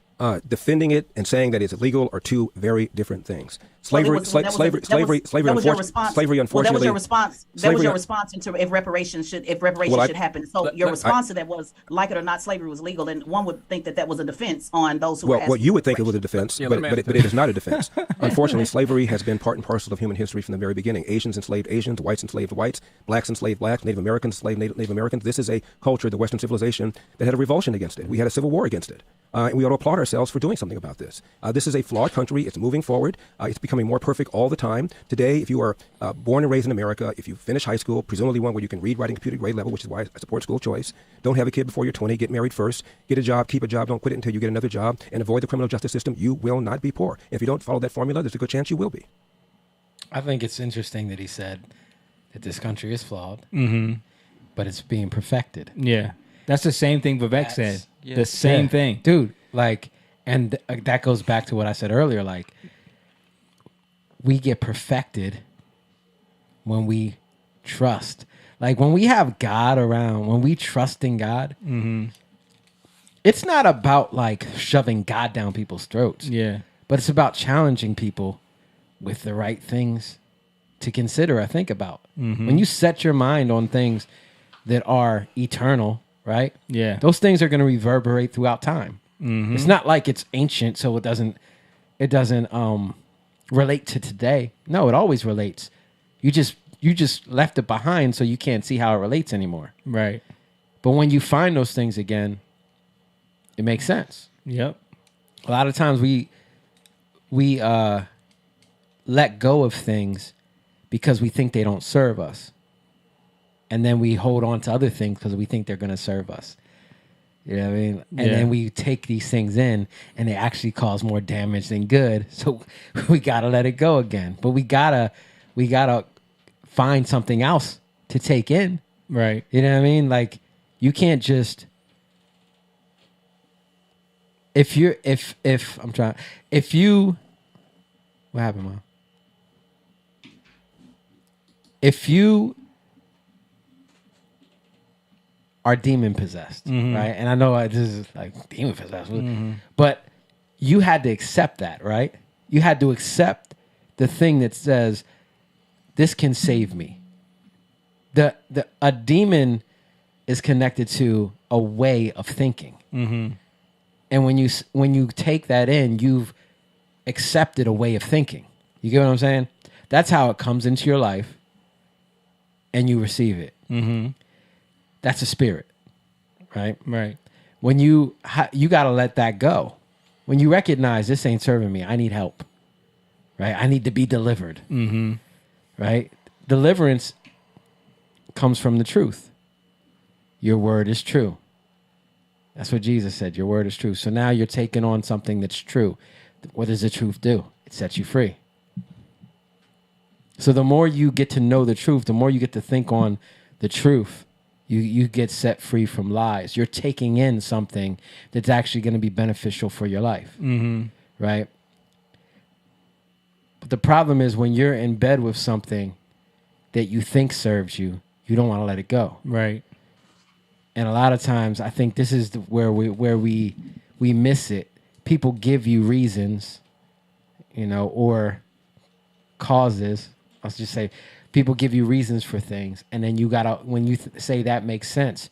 Now you have something to blame. Now you have something to hold on to. You have something to secure yourself. Right. You have something to puff yourself up. You have something to secure yourself, to make yourself feel safe. You know what I mean? But they're all just ideas. Right. But when you take them on, these become ways of thinking, processes, programmings, to where now you view the world and how you react in the world. So those things have to be destroyed if they're really not doing any good to your life. I don't know if this is making any sense, but the problem is, when you're confronted with the truth, you don't want to let that go because it's been serving you for so long. Right. And it's really about your own identity because you're intermingled with that.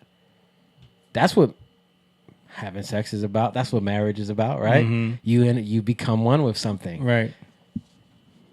So if you have come into an agreement with something unlawfully, you know what I mean?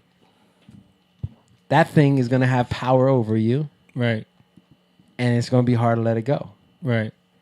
So your point is, with her, that she's tied herself to the idea of what she believes in so much. Tied herself to these ideas that are not serving her, and she doesn't recognize that they're not serving her anymore, and she's confronted with truth, but she doesn't want to let it go. Right. So then it becomes obvious to people that I don't want to be around her. Yeah.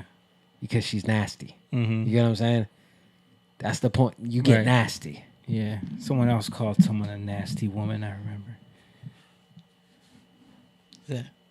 Never mind. You guys don't get it. You don't remember in debates? You're a nasty woman. Oh. Come on. Come on. You're a nasty woman. Go ahead. Yeah, but I think this is starting to be, talking about the Breakfast Club, this is starting to be a thing now where they're probably going to be interviewing people on the other side. Yeah. And having her on there. Why? Because it's good content. It's good content. It goes viral. Yeah, traction. Yeah. Because they're getting clips. They get clips. They get viral clips. They get moments. That's all they care about, the numbers. But ad revenue. There was a point I was telling y'all, I think off the air, where they know how she is. Yeah. Because I think Charlamagne made a comment like, "Is this why you don't like arguing with a black woman?" He said something. He said like that to Larry Elder. Yeah. Wow. Yeah, during the interview, because I watched the whole entire thing. He said something like that, and they started laughing. Wow. So they know, the type of character. But see how like we joke about these things, that are unhelpful for our Mhm. lives, and then we'll associate with people and be friends with people, right? But and for make what? and make that kind of glorify that part of their personality. Yes. Yeah. You know, and make them identify with it and have pride in it. The fact that Yes. Right. Yeah. And But just it- giving her that that power. Yeah. And you're giving her a platform, not because she has anything to say really, but because of those characteristics, Mhm. Yeah. right? You give that a platform. So what are you doing? Sorry to cut you off. No, but it's so fine. what are you doing for the community? What are you doing for the black community with having something like that? What change are you doing? I think it's actually good. I mean, I don't agree with her stance, but I think it's actually good that the public gets to see a person who has a certain amount of venom in their words Mhm. and a lack of respect. I think when I say it's good, I don't mean I rejoice in it. I mean it's exposing Mhm. a certain element that's within a certain group of people where her condescending nature is Mhm. being exposed, Right. and it's not being upheld because, like I said, when I read the comments, a lot of it is directed towards her. Yeah. Because she just has certain talking points that she just wants him to say Mhm. so she could claim victory, Yeah. but she has really no facts. Mhm. So I think, for me, especially in these kind of realms, I think it's important that people like that be uncovered, their tactics, and he didn't get sassy with her. He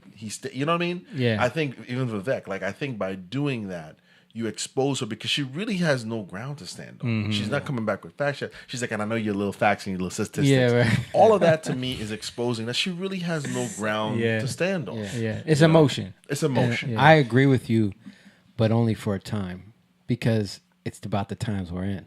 Yeah. Like the fact that she's even has a platform is because of times we're in. Mhm. Once you deal with that, they got to go on to something else. But here's the thing: what it's doing is this: the people who want to hear, there's certain people who tune in to hear. Mhm. What they get to see is why the left is so divisive, Mhm. and maybe they don't even consider Larry Elder, Right. but they get to see why they're not getting anywhere, why they're spinning tires. Mhm. It's like me, we're stuck in the mud, right? I'm like, Jamie, go to the left, and you're like, nah, man, I'm good right here. Yeah. And we're here till 6:00, and I'm like, bro, you could have get out of here if I Yeah. go to the left. It's dry there, Mhm. and you're just like, nope, I'm gonna just hit this Yeah. gas. And I think what people are seeing is that, you know what I mean?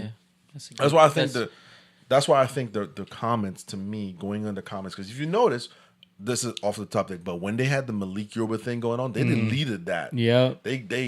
I think they disabled the comments, if I'm not sure. Yeah, They may have put it back on. something like that. Because it didn't go the way they thought it was gonna go. So I think in a weird way, sometimes I'm not rejoicing in her foolishness. I'm just saying what it's doing is that flashlight is shining over the audience. Mhm. And they're becoming aware, like, whoa, Yeah. this is different. And the ones that still buy in and are attached to it and want to praise her, it shows you, okay. It shows everyone else, like, okay, you're still, you're still in the cult. You're still, if you can't see what that is, then it makes other people. It's like the people that still love to watch, that still love. What's the song? Don't say WWE, please. No. What's the song from the chick that I read the lyrics? Oh, the Ratchet. I don't know. The Ratchet song. I read the lyrics. But I didn't want to know her name. Damn, I don't what was know the her name? It was like Sexy Red or something. Oh, yeah, yes. What's that song called? Come on, James. I don't know it. I know. Do I gotta look it up? No. Why do we have to look it up? Because I'm trying to make a point here. Sexy Red. Pound Town. Pound Town. That's the name of the song. So it's Got like someone who comes to you and is like, that's my favorite song. Yeah. It's gonna show people around her like, okay, something's wrong with you. But listen, that to speak on that backfired on the school district.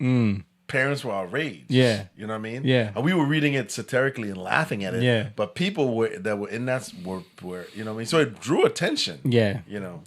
Yeah. But even that, like, if you say that's my favorite song, who's around them to be like, why? Why? Like, yeah. Why? Is what that is your it about favorite that song that you like? Yeah. And like go deeper with something. Like, give me some reasons. Yeah. let me know. Like, and then you can even go deeper in that. Like, Yeah.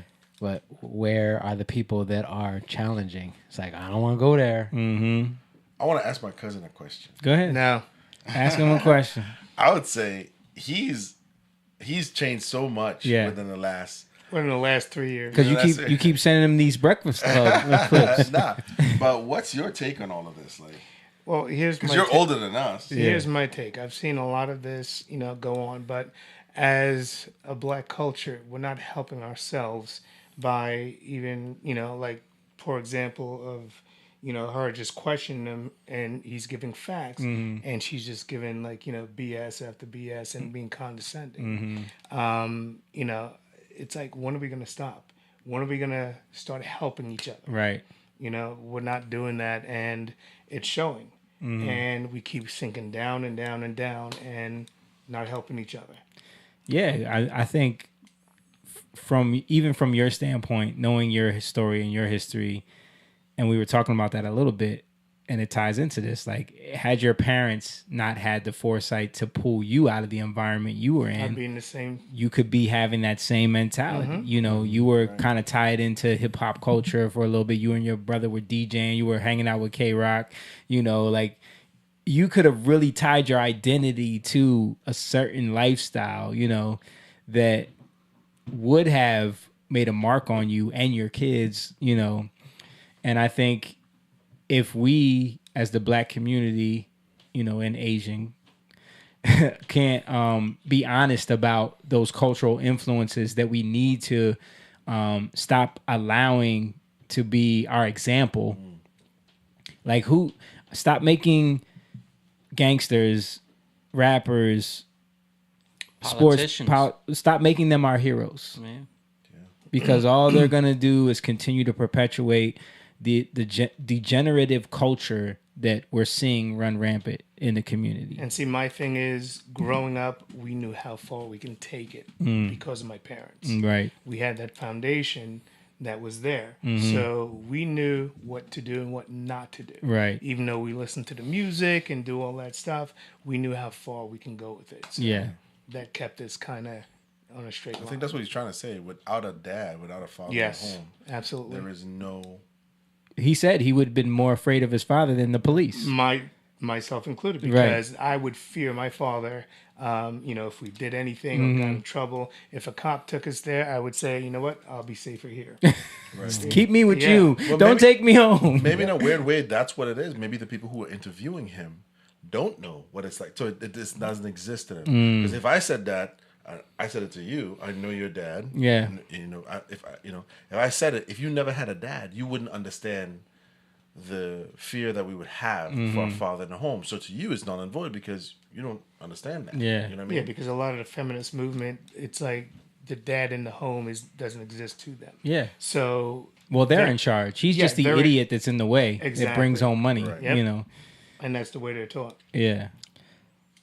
I was when I was down in Florida, I was staying with my wife's cousins for a couple of days, and one of the girls had one of her friends from college there, and she lives in Bahamas. And her family's from the Bahamas, but she's actually white. And she was telling me about how it is down there, and they're very Christian in their laws, but they're very corrupt.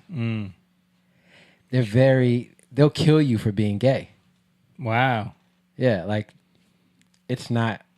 You can't be gay down there. Like it's hard to be. I say it's very hard to be gay down there. When you say they, I'm saying the government. I'm saying the people as a whole, the community. Yeah.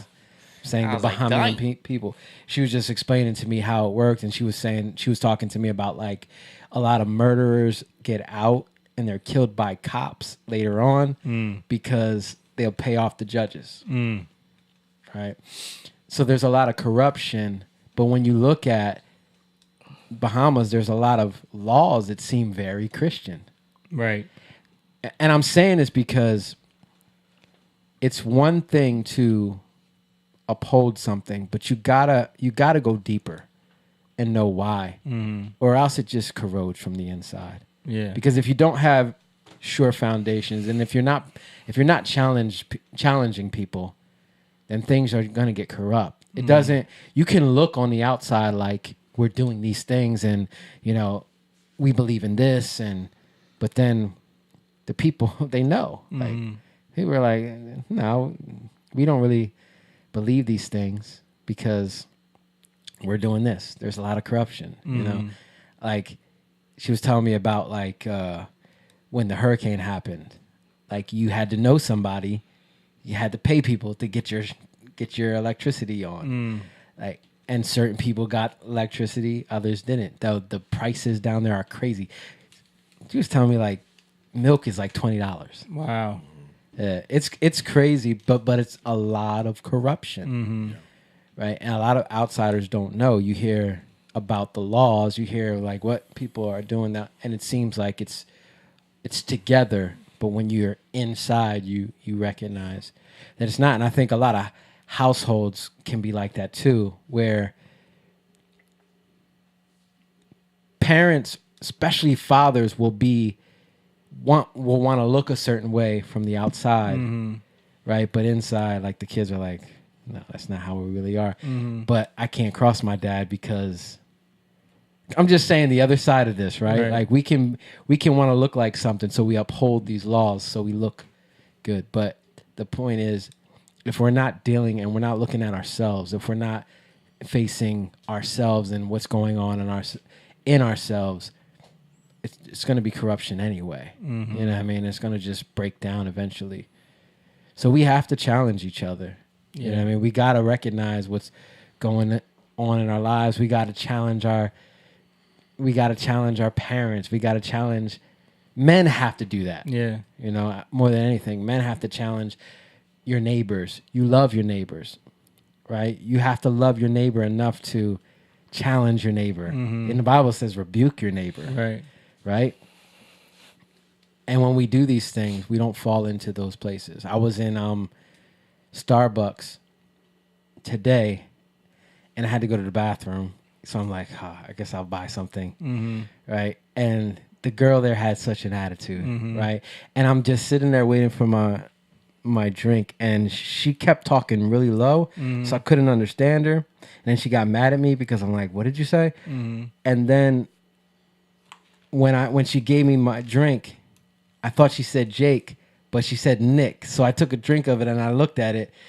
It was something I would never order, right? So I was like, oh, I took the wrong drink. I thought you said my name. She got really upset. But then as I'm waiting, I'm looking and I'm looking like LGBT, trans flag, right? Inclusive. You are included here. Somebody had a shirt on, you belong in rainbow colors, right? It's all around you, like, but they are lacking the actual meaning of those things. You know what I mean? They have no boundaries. Right. It's they're trying to say that they love everyone, but they don't love anybody. They don't. Like just the way they treated me. Like the girl, she got such an attitude. And I'm like, I didn't even fault her for it, but I'm just looking at all these things like that they think they're upholding, but it's all surface. Because when you get down to it and you really challenge them, they don't believe in any of it, but they just want to make themselves feel like they do. Right. You get what I'm saying? And this is where we're breaking down as a society and a community, because we have to challenge people, right? You got to challenge. Yeah. Because if you don't, people get caught up in their own fantasies of what they think in their own life. How many people think they're amazing? I'm a good person. Yeah. How many people will tell you that? Yeah. I don't know. I think I'm a great person. Yeah. But if you actually really challenge them on that, a lot of times you'll realize real quick you're not as good as you thought you were. And I'll just use that to wrap everything up here and say that that's why we do this podcast, is to put those challenges in front of people, to talk about things that will make you think of things differently, and then talk to each other and let people see a bunch of men challenging each other on ideas and on things that we're seeing and reacting to, what's happening in the world, the culture, politics, whatever it is. And it's important. It's important for men to take up that role and say, like, all right, I know you were so used to seeing things like this, but maybe we need to start thinking differently. Maybe it could be this. And then maybe James will say, but it could be also this. And then Ian could say, well, it could be this, and this is how we hash things out. This is how communities grow and build. And this is how we work together to get better. And especially when you can incorporate the foundation of God in there, and Jesus, man, you got a recipe for success. So, and I'm thankful though, because I grew up in disorder and chaos. Yeah. And for me to be here right now, listening and learning, is a blessing. Yeah, I mean, it's a blessing to see Ian sitting right there. I've known this guy for so long, and it's crazy. Like, he's here now on the podcast. How do you feel about your first time sitting in here? I like it. It's a lot of good information that taking in. The big takeaway I have is, just to have conversation without fighting, and that's a thing that a lot of people can't do. Whether it's politics, religion, or whatever it is, it's to have a conversation, because for about 3.5 years now, him and I talk every day, and we share conversations. We may not agree on everything, but it's like we hash it out without being mad at each other. And I wish, like, the rest of the world or the rest of the United States would do something like that. Just have conversations, and that's what starts to being better. Exactly. And don't forget to take the Lizzo advice. The Lizzo. Paul said, good one, guys. Thank you, Paul, man. And listen, if you guys want to support something like this, something that we're trying to build this, and this is the pride of the Young Lions. Everyone is a Young Lion. Anyone who has the mentality to kind of build this kingdom of what we're talking about here, the community of challenging each other, learning how to catch prey, as we say, that's from the Bible as well. But yeah, learning how to catch prey, learning how to see the spells, not fall for them, break them for you and for others. Support the Young Lions, man. Go to patreon.com. For as little as $3 a month, you could support the Young Lions, and there's plenty of other tiers on there. And thank you to all the Patreon members that are in the chat, chiming in, adding to the conversation. We love you guys, and we'll see you. We're doing a men's conference coming up in November, or is it October? October, and we'll see you guys there, man. It's going to be a dope time. Also, if you want to support and get some merch, you can hit it in the link in the description and get some merch over there. And if you just want to throw something to the Cash App, it's $youngliontv. Just support the fellas in what we do, our time here, and getting the new equipment, get the AC on in here probably, because we're all in here sweating. But again, we thank you guys for watching. I thank everybody for, being able to make it here, even though we got started late tonight. It's all good. We'll see you guys next week.